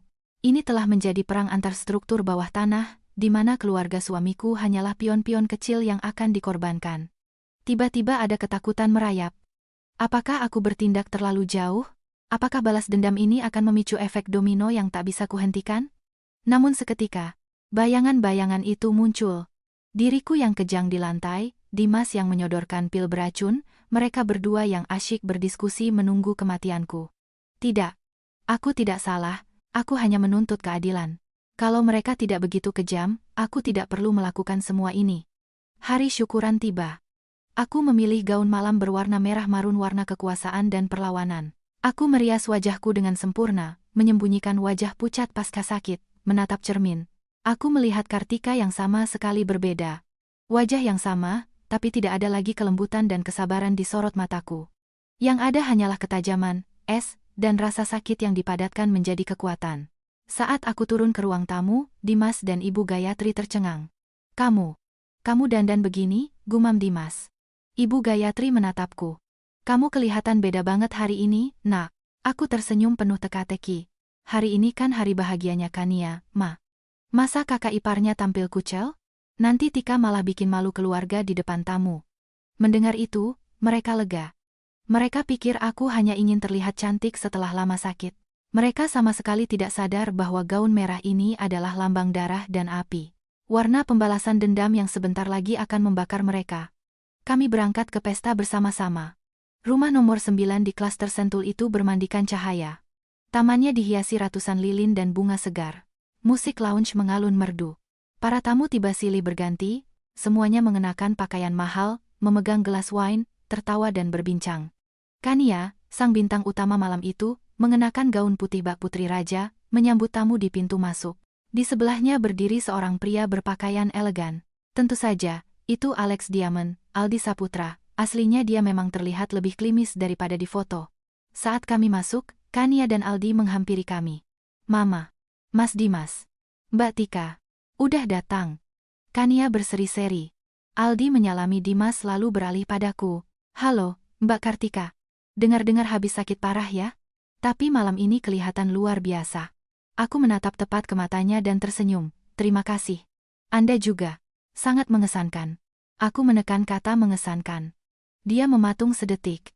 Di matanya terlintas kewaspadaan, tapi dengan cepat dia kembali percaya diri dan tertawa keras. Ah, Mbak Kartika bisa aja. Pesta berlangsung dalam atmosfer kemewahan yang gila. Ibu Gayatri mondar-mandir memamerkan rumahnya, anak perempuannya yang pintar, dan calon menantunya yang super kaya. Dimas berdiri di sudut, sesekali melemparkan tatapan gelisah ke arahku. Dia mungkin merasakan ada yang aneh dari perubahanku, tapi tak bisa menebak apa. Aku hampir tidak bicara. Aku hanya duduk diam di meja sudut taman sambil memegang segelas air mineral, mengawasi semuanya. Kulirik jam tanganku. Pukul 19.50. 10 menit lagi. 10 menit menuju awal mimpi buruk mereka. Tepat pukul 8 malam, jarum jam melewati batas waktu yang fatal. Pesta syukuran Kania mencapai puncaknya, lampu panggung menyala. Seorang MC naik dengan suara penuh semangat, memanggil sang bintang utama. Kania, dengan gaun putihnya yang berkilau, menggandeng Alex Diamond naik ke panggung diiringi tepuk tangan meriah. Mereka benar-benar terlihat seperti pangeran dan putri dari negeri dongeng. Kania meraih mikrofon. Suaranya bergetar karena emosi. Dia berterima kasih pada mamanya, berterima kasih pada masnya atas pengorbanan diam-diam mereka sehingga dia bisa memiliki semua ini. Dia bicara soal rumah impian dan cinta sejati yang dia temukan. Dia tak lupa menoleh ke Alex Diamond dengan tatapan memuja. Dan secara khusus, aku mau makasih buat Alex. Pria yang hadir di hidupku dan bikin semua mimpiku jadi nyata. Alex Diamond tersenyum-senyum congkak seekor predator. Dia mengambil mikrofon dan mulai pidato tentang masa depan yang gilang gemilang, proyek properti triliunan, dan pernikahan abad ini yang akan segera digelar. Para tamu bersorak dan bertepuk tangan. Ibu Gayatri duduk di kursi VIP, matanya berkaca-kaca karena bangga. Dimas juga bertepuk tangan, meski senyumnya terlihat agak kaku. Aku masih duduk di sudut gelap, dia menyaksikan sandiwara ini. Aku menatap wajah-wajah yang kagum itu, mendengarkan ucapan selamat palsu itu, dan merasakan rasa iba yang dingin. Apa yang mereka tepuk tangani? Rumah yang dibeli dari uang curian? Cinta yang dibangun di atas kebohongan? Keluarga yang fondasinya membusuk dari dalam? Dan kemudian, semuanya dimulai. Tiba-tiba dan tanpa ampun, gerbang besi raksasa rumah itu diterjang oleh sebuah truk besar. Suara logam beradu meledak seperti petir di tengah pesta. Semua tamu terlonjak kaget. Musik terputus, semua mata tertuju ke gerbang. Dari luar, mengalir masuk puluhan pria berpakaian hitam berwajah beringas, bersenjatakan tongkat bisbol dan pipa besi. Mereka tidak mengatakan apa-apa, hanya menyebar dalam diam dan mengepung seluruh area taman. Tamu-tamu panik. Terdengar jeritan, pecahan gelas, suara meja yang digulingkan. Alat musik dihancurkan. Hidangan mahal berserakan di tanah. Di atas panggung, Kania dan Alex Diamond membeku, senyum mereka lenyap. Ibu Gayatri terlonjak berdiri, wajahnya pucat pasi. Dimas memucat dan mundur beberapa langkah, mencoba bersembunyi di kegelapan. Seorang pria tinggi besar dengan luka kodet di wajahnya Bagas Kodet naik ke atas panggung. Tapi malam ini, tidak ada aura congkak preman pada dirinya. Dia menunduk hormat kepada pria lain yang baru saja masuk. Pria itu adalah Raka, tangan kanan Pak De Haris. Raka mengenakan setelan jas hitam elegan, tanpa senjata. Dia hanya memegang sebuah tablet di tangannya. Dia melangkah naik ke panggung. Tatapannya yang sedingin es menyapu kerumunan yang ketakutan, lalu berhenti pada Alex Diamond. Aldi Saputra, ucap Raka. Suaranya tidak keras, tapi mengalahkan semua bisak-bisik kepanikan di sana. Kau pikir bisa lari? Uang sindikat Nusantara bukan sesuatu yang bisa kau sentuh seenaknya. Alex Diamond atau tepatnya Aldi Saputra mulai gemetar hebat. Anda siapa? Saya nggak ngerti maksud Anda, gagapnya. Raka tersenyum sinis, dia mengangkat tabletnya. Di layarnya sedang diputar sebuah video. Di video itu, Aldi berlutut di sebuah gudang gelap. Wajahnya babak belur. Dia menangis terseduh-seduh dan mengakui semuanya. Bagaimana dia memalsukan identitas, bagaimana dia memikat Kania, bagaimana dia merayu Kania untuk menggadaikan rumah ini. Dia bahkan menyebutkan nama-nama korban sebelumnya. Mau dilanjutkan? Tanya Raka dengan nada mengejek. Kania menatap Aldi, lalu menatap layar itu. Dia menjerit histeris bak binatang yang terluka. Kamu nipu aku, semuanya bohong. Kania menerjang Aldi, mencakar dan memukulnya dengan brutal, tapi dua preman besar dengan cepat memisahkan mereka. Raka sama sekali tidak tertarik dengan adegan itu.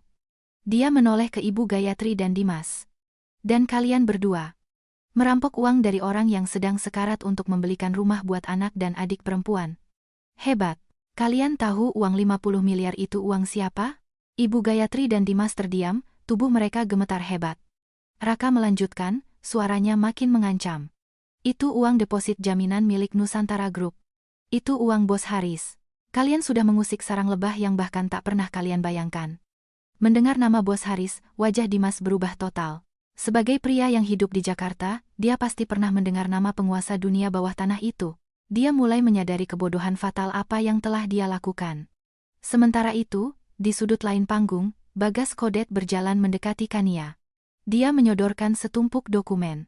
Mbak Kania, saya rasa Anda sudah menandatangani perjanjian gadai rumah ini untuk pinjam uang 25 miliar dari kami dengan bunga 5% per hari, jatuh temponya hari ini. Sekarang plus bunga, Anda utang ke kami 37,5 miliar.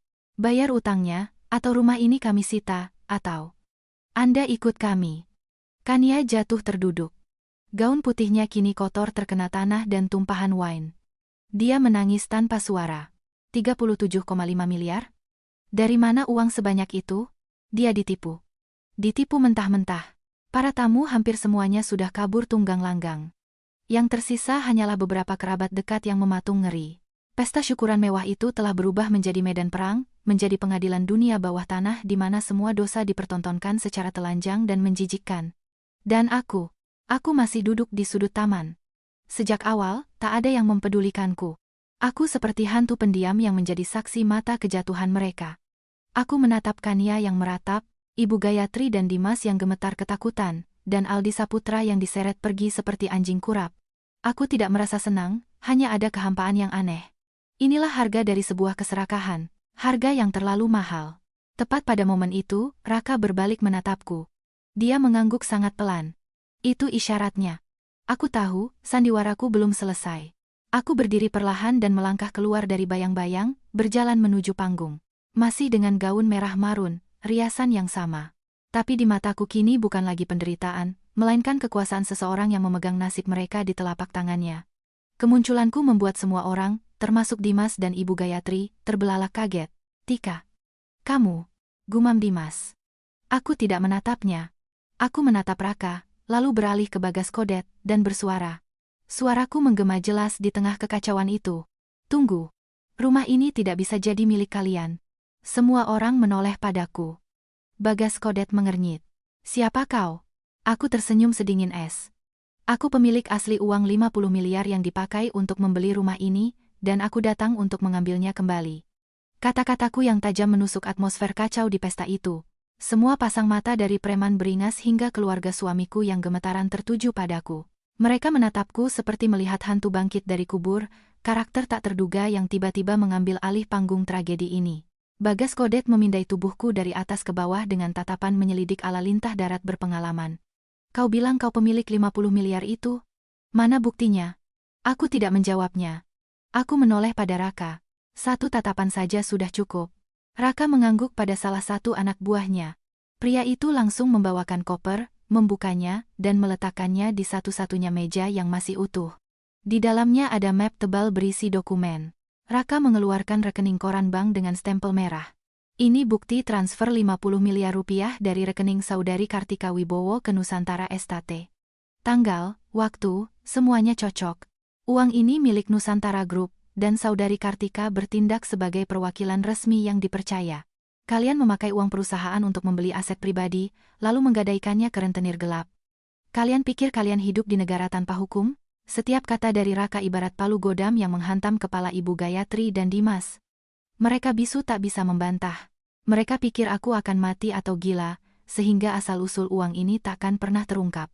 Mereka sama sekali tak menduga bahwa setiap langkah mereka selalu berada di bawah pengawasan Pak De Haris. Bagas Kodet melihat dokumen itu, wajahnya berubah masam. Dia preman, tapi dia bukan orang bodoh.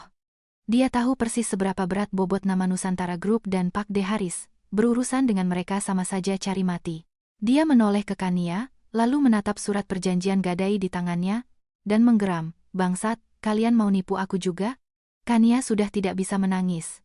Dia hanya duduk di lantai, gemetar hebat sambil menggumamkan hal-hal tak jelas. Rumah mewah, miliarder, kehidupan sosialita. Semuanya menguap seperti asap dalam semalam. Yang tersisa hanya utang raksasa dan teror yang mencekam. Aku melangkah maju, langsung berhadapan dengan Bagas Kodet. Rumah ini dibeli pakai uang hasil kejahatan. Transaksinya batal demi hukum. Utang kalian ada pada Aldi Saputra. Cari dia dan minta uang kalian. Sedangkan perempuan ini, aku menunjukkan dia cuma korban kebodohannya sendiri. Tapi kebodohan tidak menghapus tanggung jawab. Dia sudah tanda tangan akta gadai, dia harus bayar tindakannya. Tapi bukan pakai rumah ini. Kemudian, aku menoleh perlahan ke arah Ibu Gayatri dan Dimas. Kalian mau menyelamatkan anak dan adik kalian? Mereka mendongak, menatapku dengan mata penuh keputusasaan. Ibu Gayatri merintih parau. Tika, Ibu. Ibu mohon padamu. Tolong selamatkan Kania. Dimas juga gemetar. Aku mohon. Apa maumu? Aku bakal lakuin apa aja. Apa mauku? Aku tertawa dingin. Apa yang ku mau, kalian gak akan sanggup memberikannya. Tapi malam ini, aku kasih kalian satu kesempatan. Kesempatan terakhir, aku memberi isyarat pada Raka. Dia mengeluarkan dokumen lain. Itu adalah surat perjanjian pengalihan utang. Kania akan tanda tangan di sini, kataku tanpa emosi, dan memindahkan seluruh utang 37,5 miliar ini kepada Dimas dan Ibu Gayatri. Kalian akan menjadi debitur penanggung renteng, dan kalian harus menjaminkan rumah tua keluarga kalian di Depok, dan seluruh sisa harta yang kalian punya untuk utang ini. Tanda tangan, dan Bagas tidak akan menyentuh Kania. Kalau kalian tidak tanda tangan. Aku diam sejenak, melirik ke arah preman-preman berbadan besar di sekeliling kami. Biar hukum rimba yang menyelesaikan ini. Itu adalah pukulan yang kejam. Aku tahu aku memojokkan mereka pada dua pilihan mustahil, kehilangan semua harta keluarga, atau menyerahkan anak gadis mereka untuk disiksa rentenir. Tapi rasa inilah keputusasaan tanpa jalan keluar inilah yang mereka paksakan padaku saat mereka menguras rekeningku tanpa ampun dan meninggalkanku sekarat di ranjang operasi. Mereka harus merasakannya sendiri. Ibu Gayatri dan Dimas saling berpandangan dalam kepanikan luar biasa. Rumah tua di Depok itu adalah simbol harga diri keluarga mereka. Kehilangan rumah itu berarti mereka tidak punya muka lagi di depan keluarga besar, tapi mengorbankan Kania. Tanda tangan. Mas, tanda tangan, jerit Kania histeris. Mama, Mas Dimas, tolong aku. Aku nggak mau dibawa mereka.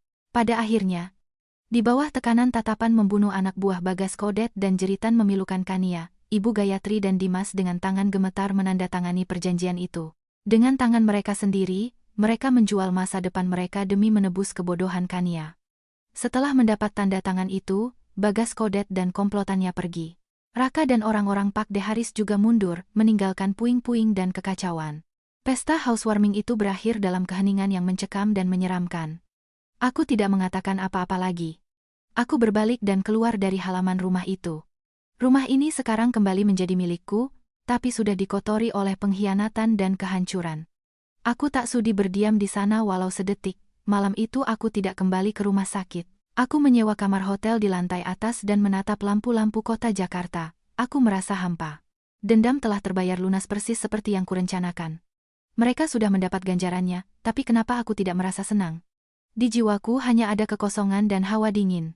Lalu aku sadar, ketika kau harus menggunakan kekejaman demi meraih keadilan, kau juga melukai dirimu sendiri. Bekas luka yang mereka tinggalkan di hatiku, mungkin tak akan pernah sembuh. Di hari-hari berikutnya, karma benar-benar mengetuk pintu rumah mereka. Setelah kehilangan rumah mewah dan si miliarder, mental Kania hancur total. Dia menjadi tidak waras, kadang tertawa, kadang menangis, terus-menerus mengigau soal tas Hermes dan liburan ke luar negeri. Ibu Gayatri terpaksa memasukkannya ke rumah sakit jiwa. Ibu Gayatri dan Dimas kini mewarisi utang 37,5 miliar. Bagas Kodet bukanlah bank, dia tidak punya kesabaran. Setiap hari anak buahnya mendatangi rumah mereka di Depok. Kadang menyiram pintu dengan cat merah, melempar telur busuk, atau sekadar meneror nyawa. Rumah 3 lantai yang dulu kubangunkan untuk mereka, kini berbau anyir ketakutan. Mereka terpaksa menjual rumah peninggalan keluarga itu, tapi uangnya bahkan tak cukup untuk menutupi bunga utang. Mereka luntang-lantung, meminjam uang ke sana kemari, mengemis pada orang-orang yang dulu mereka remehkan. Hidup mereka benar-benar jadi neraka di bumi. Tapi itu belum seberapa. Dimas tidak hanya menyimpan aib adiknya. Dia menyimpan satu rahasia lagi, sebuah rahasia yang jauh lebih mengerikan, yang tak sengaja kutemukan saat Bang Vicky menyelidiki Aldi Saputra. Dan rahasia ini akan menjadi pukulan fatal yang menjatuhkan Dimas ke dasar jurang tanpa dasar. Malam itu, saat aku duduk sendirian di kamar hotel, ponselku berdering dari nomor tak dikenal. Dari seberang terdengar suara pria yang terengah-engah dan panik. Mbak Kartika? Tolong. Tolong saya, Mbak. Dimas jebak saya, dia jebak saya. Aku mengernyit. Suaranya terdengar familiar. Anda siapa? Saya. Saya Andi, temannya Dimas. Yang dulu dimintain tolong cari obat. Obat buat Mbak Kartika. Jantungku berhenti berdetak sesaat. Suara pria bernama Andi di seberang sana bergetar, diselingi napas putus-putus dan suara bising jalan raya. Butuh beberapa detik bagiku untuk menguasai diri. Obat apa? Bicara yang jelas. Botol-botol vitamin otak yang Dimas kasih ke Mbak setiap hari. Itu bukan vitamin, Mbak. Itu obat psikotropika keras. Dia minta saya yang cariin. Bilangnya buat saudara yang depresi berat, butuh penenang dosis tinggi. Saya lihat dia guru, orang baik-baik, makanya saya percaya. Saya bantu beliin di apotek gelap lewat koneksi. Siapa yang sangka dia pakai obat itu buat ngeracunin Mbak? Andi memberondongku dengan kata-kata penuh ketakutan. Sekarang polisi lagi ngusut peredaran obat itu. Mereka melacak sampai ke saya. Dimas nggak mau ngaku, dia limpahkan semua kesalahan ke saya, bilang saya yang maksa jual ke dia. Mbak Kartika, saya punya istri, anak masih kecil-kecil. Tolong bantu bicara buat saya, Mbak, saya cuma dimanfaatkan. Aku mematikan telepon. Seluruh tubuhku sedingin es. Sekarang semuanya masuk akal. Penyakitku yang tiba-tiba bukan kebetulan. Itu adalah konspirasi pembunuhan yang direncanakan dengan matang. Dimas, suamiku yang selama ini kupercaya tanpa syarat, dengan darah dingin meracuniku setiap hari. Dia ingin aku melemah, kehilangan kendali, agar aku mati perlahan di bawah dalih perhatiannya. Fakta ini jauh lebih mengerikan dari skenario manapun yang pernah kubayangkan. Ini bukan sekadar serakah harta, ini adalah kekejaman absolut melampaui batas kemanusiaan. Aku duduk dalam gelap. Tidak ada air mata. Kemarahan di dadaku telah mencapai titik didih, mengubahku menjadi api kebiruan yang sangat dingin. Awalnya kupikir merampas rumah, harta, dan reputasi mereka sudah cukup, tapi ternyata tidak. Untuk iblis berdarah dingin seperti Dimas, hukuman itu terlalu ringan. Dia harus membayar kejahatannya di depan hukum. Malam itu aku tidak tidur. Aku mengumpulkan semua bukti. Botol obat yang masih kusimpan, hasil lab dari Olive, rekaman pengakuan Andi di telepon. Aku tahu ini akan menjadi peluru terakhir yang akan menghancurkan hidup Dimas sepenuhnya. Sementara itu, di rumah tua yang sebentar lagi akan disita, neraka sedang berlangsung. Diteror oleh Bagas Kodet, Ibu Gayatri dan Dimas terpaksa menjual semua barang berharga. Tapi itu hanya seperti meneteskan air di lautan utang. Mereka hidup dalam ketakutan ekstrem. Tetangga yang dulu menghormati mereka kini memandang jijik dan menjauh. Dimas dipecat dari sekolah karena skandal utangnya didatangi preman. Topeng guru panutannya hancur, mengubahnya jadi pengangguran pecundang. Tekanan dari segala arah menghancurkan mental Dimas. Dia mulai mabuk-mabukan. Setiap hari dia minum miras murahan sampai hilang kesadaran, lalu menghancurkan perabotan dan meneriaki ibunya. Ini semua gara-gara ibu. Gara-gara ibu yang serakah. Ibu yang komporin aku. Sekarang lihat, kita hilang semuanya. Semuanya. Teriaknya dalam kondisi mabuk sambil melempar kursi ke dinding. Ibu Gayatri juga sudah kehilangan sosok mertua malaikatnya. Kamu masih berani nyalahin ibu, anak durhaka, pekiknya. Kalau bukan karena kamu main judi online, kalau bukan karena kamu banyak tingkah, apa bakal kejadian gini? Ibu udah bilang Tika itu bukan perempuan sembarangan, kamu gak mau dengar. Sekarang baru melek kamu. Ibu dan anak mantan sekutu dalam konspirasi membunuhku kini saling menggigit bagai anjing liar. Ikatan suci darah daging telah terkoyak oleh keserakahan dan keegoisan mereka sendiri. Namun balasan tidak berhenti di situ. Kania sempat kabur dari RS Jiwa. Dia ditemukan berkeliaran di pemukiman kumuh, dengan baju compang camping dan pikiran yang sudah hancur total, masih terus mengigau tentang rumah sentul dan suami miliarder. Masa depan gadis muda itu dihancurkan total oleh kebodohan dan keangkuhannya sendiri. Dan akhirnya, hari penentuan itu tiba. Aku datang bersama pengacaraku. Aku tidak mau melakukannya diam-diam. Aku ingin semua kebusukan ini diseret ke bawah terik matahari. Suatu siang, saat Dimas masih tertidur karena mabuk dan Ibu Gayatri duduk melamun di teras, 2 mobil polisi berhenti di depan rumah mereka. 2 petugas turun, membacakan surat perintah penangkapan untuk Dimas dan memanggil Ibu Gayatri untuk interogasi. Dimas seketika sadar dari mabuknya. Dia panik, membantah, memohon. Saya nggak ngelakuin itu. Saya dijebak. Tika, Kartika, ini pasti ulahmu. Kamu perempuan kejam. Teriaknya sambil meronta seperti binatang yang terpojok. Ibu Gayatri ambruk ke tanah dan pingsan. Aku berdiri di sudut jalan, menyaksikan adegan itu dari jauh. Aku tidak mendekat. Aku tidak sudi melihat wajah menyedihkan mereka. Aku hanya berdiri sebagai saksi bisu dari akhir tragedi ini. Tiba-tiba, ponselku berbunyi lagi. Nomor yang tak kukenal. Aku ragu, tapi kuangkat juga. Terdengar suara lemah Andi. Mbak Tika. Ini saya, Andi. Aku terkejut. Andi, dari mana kamu dapat nomor ini? Saya minta dari Bang Vicky. Mbak Tika, saya harus ngasih tahu Mbak sesuatu. Tentang Dimas. Dia bukan cuma main judi. Suara Andi terbata-bata, seolah tak sanggup membongkar rahasia mengerikan itu. Apalagi? Tanyaku, jantungku berdegup makin kencang. Dia terlibat sama sindikat perdagangan organ manusia. Dia kalah judi besar-besaran. Dan untuk bayar utangnya, dia setuju. Setuju jadi informan mereka. Ngasih data pasien-pasien miskin dari rumah sakit. Aku mematung. Ponsel hampir terlepas dari genggamanku. Perdagangan organ?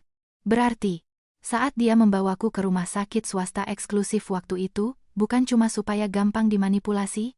Rasa dingin yang luar biasa merayap di tulang punggungku. Aku nyaris jadi korban mereka. Aku tidak hanya selamat dari perampasan harta, tapi juga dari jebakan 1000 kali lebih keji. Aku mengangkat ponsel dan menghubungi Pak De Haris. Suaraku tidak bergetar karena takut, tapi karena murka. Pak De. Tika mau Dimas dihukum seberat-beratnya. Tika mau dia bayar semua kejahatannya. Bukan cuma buat Tika, tapi buat korban-korbannya yang lain. Di ujung telepon, ada keheningan sesaat, disusul suara baja Pak De Haris. Pak De mengerti.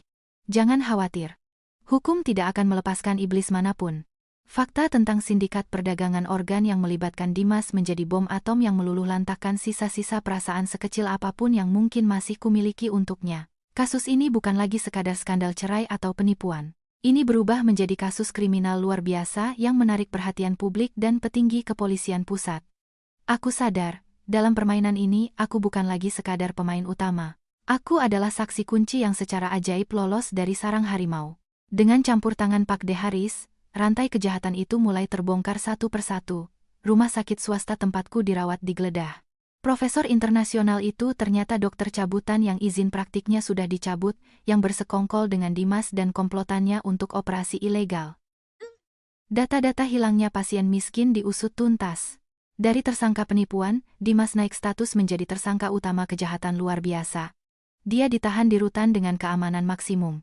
Ibu Gayatri, setelah sadar dari pingsannya, terus-menerus dipanggil untuk interogasi. Dihadapkan pada bukti tak terbantahkan soal pencurian uang 50 miliar dan tekanan luar biasa karena kasus organ anaknya, dia benar-benar hancur. Rambutnya yang dulu diwarnai hitam kini memutih seluruhnya hanya dalam beberapa minggu. Wanita yang dulu begitu congkak itu kini berubah menjadi bayangan gemetar yang membisu di ruang interogasi. Dan kemudian, mereka mencoba menghubungiku lagi. Mereka tidak bisa menemuiku langsung karena aku dijaga polisi sebagai saksi penting, tapi mereka mencari cara. Suatu pagi, pengacara Dimas menemuiku dan memberikan sepucuk surat tulisan tangan. Surat itu ditulis di kertas buku tulis biasa. Tulisannya gemetar dan berantakan sama sekali bukan tulisan rapi seorang guru sastra. Seluruh isi surat itu adalah rangkaian permintaan maaf, penyesalan, dan keluhan. Dia menulis bahwa dia ditipu, didorong ke sudut, bahwa dia melakukan semua itu karena dia sangat mencintaiku dan ingin memberiku kehidupan yang lebih baik. Dia mengungkit masa lalu kami, pertemuan pertama kami, hari-hari bahagia kami. Dia memohon atas nama ikatan pernikahan kami, agar aku berbohong kepada polisi bahwa dia dijebak, bahwa dia tidak tahu apa-apa soal sindikat organ. Dia memohon padaku untuk menyelamatkan nyawanya. Membaca surat itu, aku tidak menangis. Aku hanya merasa mual. Cinta? Bahagia? Beraninya dia menyebut kata-kata itu? Dia memakai memori terindah kami sebagai senjata untuk memancing rasa iba, berharap hatiku melunak untuk menyelamatkan nyawanya yang kotor. Aku menyerahkan surat itu pada pengacaraku. Lihat, bahkan di saat seperti ini, dia masih berakting. Pengacaraku hanya menggeleng. Itulah sifat asli mereka. Tidak akan pernah mengakui kesalahan, hanya menyalahkan keadaan dan memohon belas kasihan. Tapi sandiwara belum selesai. Beberapa hari kemudian, Ibu Gayatri entah bagaimana berhasil mengakali penjagaan dan mendatangi rumah sakit tempat aku diamankan. Dia tidak diizinkan masuk. Dia berdiri di gerbang, berteriak histeris memanggil namaku. Tika, nak, keluar sebentar, bicara sama ibu. Ibu mohon, ibu sujud di depanmu, nak, Tolong selamatkan Dimas. Dia anak ibu satu-satunya, kalau dia kenapa-napa, ibu nggak bisa hidup.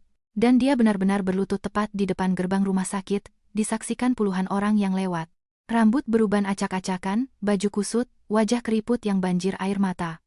Orang luar yang tidak tahu ceritanya pasti akan bersimpati. Mereka pasti mengira ini adalah ibu malang yang mendoakan anaknya yang hilaf, dan mereka akan menghakimiku sebagai menantu kejam tak tahu diuntung. Inilah kartu truf terakhirnya. Menggunakan opini publik dan rasa kasihan massa. Dia ingin melukiskanku sebagai penjahat kejam, memaksa masyarakat menekanku agar aku mengubah kesaksianku. Aku berdiri di lantai atas, melihat ke bawah melalui jendela. Aku melihat semuanya. Aku melihat tangisannya, kerumunan yang penasaran, tatapan menghakimi, dan bisik-bisik mereka. Hatiku mencelos bukan karena kasihan padanya, tapi karena rasa perih untuk diriku sendiri. Kenapa sampai titik terakhir pun aku masih jadi target kelicikan mereka? Aku memalingkan wajah, tak sudi melihat lagi. Tapi tiba-tiba terlintas satu pikiran. Tidak. Aku tidak boleh sembunyi. Kalau aku diam, berarti aku membenarkan fitnahnya. Aku harus menghadapinya. Aku meminta izin pada polisi untuk turun. Dikawal 2 petugas, aku berjalan keluar gerbang. Melihatku, Ibu Gayatri layaknya orang tenggelam yang menemukan pelampung, merangkak ke arahku, mencoba memeluk kakiku. "Tika, maafin dia, Ibu mohon." Aku mundur selangkah, menjaga jarak. Aku tidak menatapnya, melainkan menatap kerumunan orang di sekitar. Aku meminjam megafon dari salah satu petugas, menarik napas dalam-dalam. "Bapak-bapak, ibu-ibu sekalian." Suaraku terdengar keras dan tegas. "Saya Kartika Wibowo, menantu dari cerita ini. Wanita yang berlutut di depan saya ini adalah ibu mertua saya. Dia, bersama putranya suami saya telah mencuri uang saya sebesar 50 miliar rupiah di saat saya sedang terbaring di meja operasi, di bedah tengkoraknya. Mereka dengan dingin berkata, buat apa uang itu untuk orang yang sudah mau mati? Suami saya tidak hanya mencuri. Dia merakuni saya perlahan-lahan untuk membunuh saya, dan yang lebih mengerikan, dia terlibat dalam sindikat perdagangan organ manusia. Sekarang ibu ini berlutut di sini bukan karena menyesal, tapi karena dia ingin saya berbohong kepada polisi, ingin saya menutupi kejahatan putranya." Aku menatap kerumunan itu. "Saya tanya pada kalian, kalau kalian di posisi saya, apa kalian akan melakukannya?" Kerumunan mendadak senyap. Pandangan yang tadinya penasaran dan menghakimi berubah menjadi syok. Mereka menatap Ibu Gayatri bergantian denganku. Kebenaran telah terungkap dengan telanjang dan mengerikan, jauh melampaui rumor apapun. Ibu Gayatri bisu 1000 bahasa. Dia tidak menyangka aku berani membongkar semuanya di depan publik. Dia hanya duduk terkulai di aspal, menutupi wajahnya dengan tangan dan menangis tanpa suara. Sandiwara air matanya gagal total. Aku mengembalikan megafon pada petugas dan berbalik masuk. Aku tidak mengucapkan satu kata pun lagi untuknya, karena ada orang-orang di dunia ini yang tidak pantas mendapat setetes pun belas kasihan. Pertemuan terakhir itu tidak hanya menghancurkan Ibu Gayatri, tapi juga menjadi pukulan telak bagi Dimas. Ketika video orasiku di gerbang rumah sakit viral di internet, Dimas sadar jalan untuk meminta belas kasihanku telah tertutup selamanya. Tak ada jalan kembali. Dihadapkan pada bukti forensik dan tekanan penyidik, Dimas akhirnya hancur dan mengakui kejahatannya. Sidang pengadilan Dimas dan komplotannya digelar beberapa bulan kemudian. Aku hadir bukan sebagai istri, melainkan sebagai saksi dan korban. Aku duduk di barisan depan, berhadapan langsung dengannya. Kami hanya terpisah jarak beberapa meter, tapi di antara kami sudah terbentang jurang kebencian dan rasa jijik yang tak berujung. Dimas sangat kurus, matanya cekung, rambutnya memutih. Tak ada lagi sisa-sisa guru sastra yang terpelajar dan baik hati. Di depanku duduk seorang pesakitan dengan tatapan putus asa bak binatang buruan. Melihatku, dia menundukkan kepala, tak berani menatap mataku. Di persidangan, semua kebusukan Dimas dibongkar. Dakwaan jaksa setebal puluhan halaman, merinci setiap tindakan, mulai dari perencanaan keracunanku, pencurian 50 miliar, hingga perannya dalam sindikat organ. Kesaksian Andi, para korban lain, serta bukti dari Pak De Haris, merajut jaring hukum yang tak bisa dirobek. Ketika jaksa membacakan ucapan Dimas kepada ibunya, "Biar dia mati saja, itu lebih baik," aku melihat Ibu Gayatri yang duduk di kursi pengunjung gemetar hebat. Dia menutupi wajahnya, bahunya bergetar karena isak tangis tanpa suara. Mungkin pada detik itulah dia benar-benar percaya bahwa putra kesayangannya telah berubah menjadi monster. Pengacaraku tampil brilian. Argumennya jelas dan logis. Dia tidak hanya menuntut ganti rugi materi, tapi juga kerugian moral, pengkhianatan kepercayaan, dan ancaman maut yang menimpaku. "Yang mulia, katanya dengan suara setajam pedang, ini bukan sekadar penipuan. Ini adalah kejahatan terencana yang luar biasa keji terhadap seorang istri di saat dia paling rapuh. Terdakwa mengeksploitasi cinta dan kepercayaan istrinya untuk melakukan kejahatannya. Ini bukan hanya melanggar hukum, ini menginjak-injak dasar moral kemanusiaan. Saat sesi tanya jawab silang, saat ditanya soal motif, Dimas menangis. Dia berdalih soal utang judi, tekanan hidup, dan godaan materi. Dia mencoba melukiskan dirinya sebagai orang tersesat yang didorong keadaan. Tapi aku sudah tidak percaya air matanya. Aku berdiri, menatap tepat ke matanya, dan melontarkan satu-satunya pertanyaanku di pengadilan itu, waktu kamu masukin racun itu ke minumanku setiap hari. Apa kamu sempat kepikiran soal anak-anak yang dulu pernah kita impikan? Pertanyaan itu menghancurkan pertahanan terakhirnya. Dia mematung, lalu menjatuhkan kepalanya ke meja dan menangis keras-keras seperti anak kecil. Bukan menangis karena menyesal, tapi karena sadar dia telah kehilangan segalanya. Akhirnya, sidang usai. Vonis dijatuhkan. Dimas divonis dengan kejahatan berlapis, penipuan dalam jabatan, pasal penggelapan, percobaan pembunuhan berencana, dan keterlibatan dalam sindikat kriminal terorganisir. Hukumannya, penjara seumur hidup. Ibu Gayatri, sebagai kaki tangan, juga mendapat hukuman penjara yang lumayan berat, meski ada keringanan karena faktor usia dan akhirnya mengakui perbuatannya. Anggota sindikat lainnya, dari dokter palsu hingga makelar organ, semuanya dijebloskan ke penjara. Ketika palu hakim diketuk, menyatakan sidang ditutup, aku merasakan kelegaan yang aneh. Perang telah usai. Keadilan ditegakkan. Aku melangkah keluar dari ruang sidang. Matahari Jakarta yang terik menyilaukan mataku.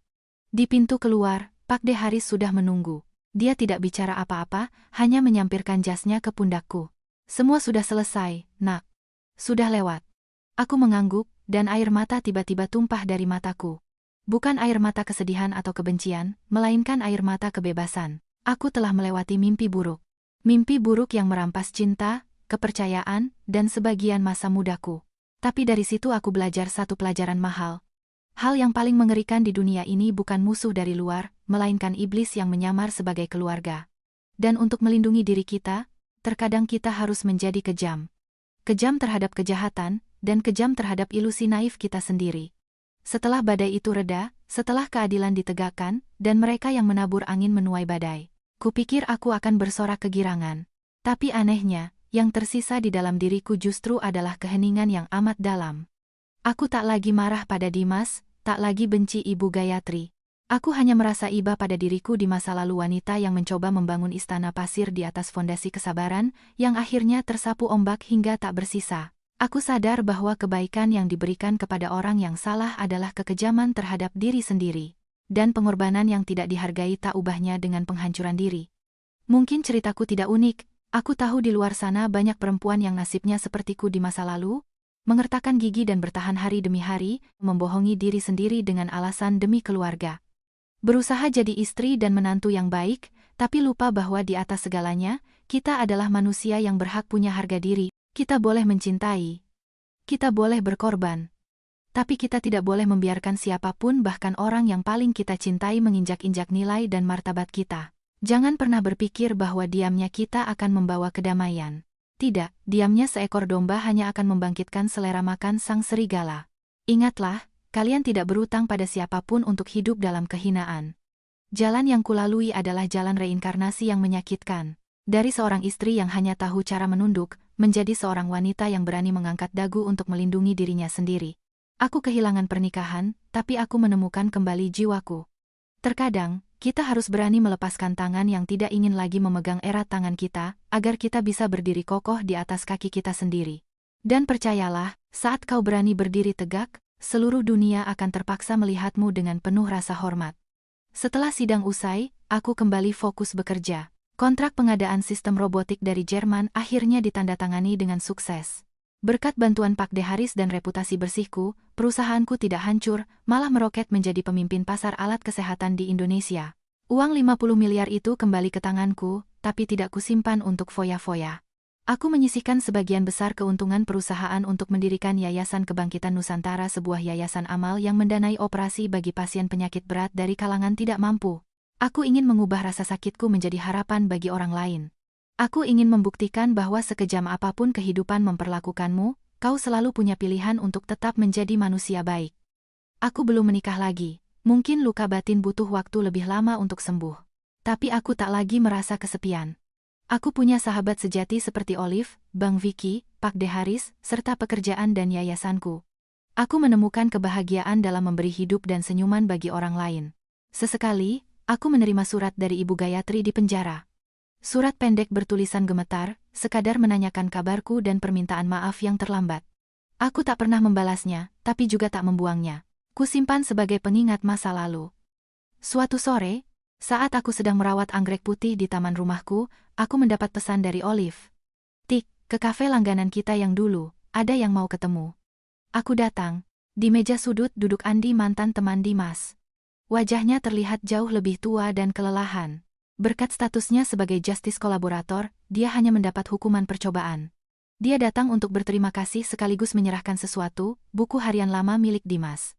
"Saya bantu orang tuanya beresin barang-barang lamanya dan nemu ini. Saya rasa Mbak Kartika harus membacanya." Malam itu aku membuka buku harian berhalaman kuning itu. Di sana terekam pikiran Dimas sejak awal kami saling kenal. Kartika itu wanita luar biasa. Kuat, pintar, hatinya baik. Aku mencintainya, tapi aku juga takut padanya. Aku takut pada kesuksesannya. Aku takut suatu hari nanti aku cuma bakal kelihatan seperti pecundang kecil di matanya. Aku membaca kalimat itu dan menangis. Untuk pertama kalinya setelah sekian lama, aku menangis bukan karena kasihan padanya. Aku menangis karena sadar bahwa benih tragedi ini sudah ditabur sejak lama sekali di dalam rasa insecure, rendah diri, dan kecemburuan seorang laki-laki pada istrinya. Keserakahan hanyalah tetes air terakhir yang menenggelamkan semuanya. Aku menutup buku harian itu dan membakarnya di perapian. Aku ingin masa lalu beristirahat dengan tenang. Hidupku ibarat burung phoenix yang harus terbakar dalam api untuk bisa bangkit kembali. Aku kehilangan keluarga dan cinta, namun aku menemukan diriku yang baru, versi Kartika yang lebih kuat, lebih bijaksana, dan lebih penuh welas asih. Dan aku tahu, sekarang aku akan terbang jauh lebih tinggi. Bukan untuk membuktikan apa-apa kepada siapapun, tapi sekadar untuk hidup dengan penuh kehormatan. Hidup yang sepenuhnya berada di genggamanku sendiri. Ceritaku berakhir di sini. Jika kisah ini menyentuh hati kalian, atau jika kalian juga punya cerita yang ingin dibagikan, jangan ragu untuk menulisnya. Kami yakin, dengan saling mendengarkan bagian-bagian gelap dari perjalanan jiwa manusia, kita bisa menemukan bagian dari diri kita sendiri, untuk belajar lebih mencintai diri sendiri dan menjadi lebih tangguh menghadapi badai ujian. Semoga kita semua khususnya para perempuan selalu punya kekuatan untuk mencintai dengan benar, dan keberanian untuk pergi saat cinta itu sudah tak pantas lagi dipertahankan. Teruslah melangkah, dan sampai jumpa kembali.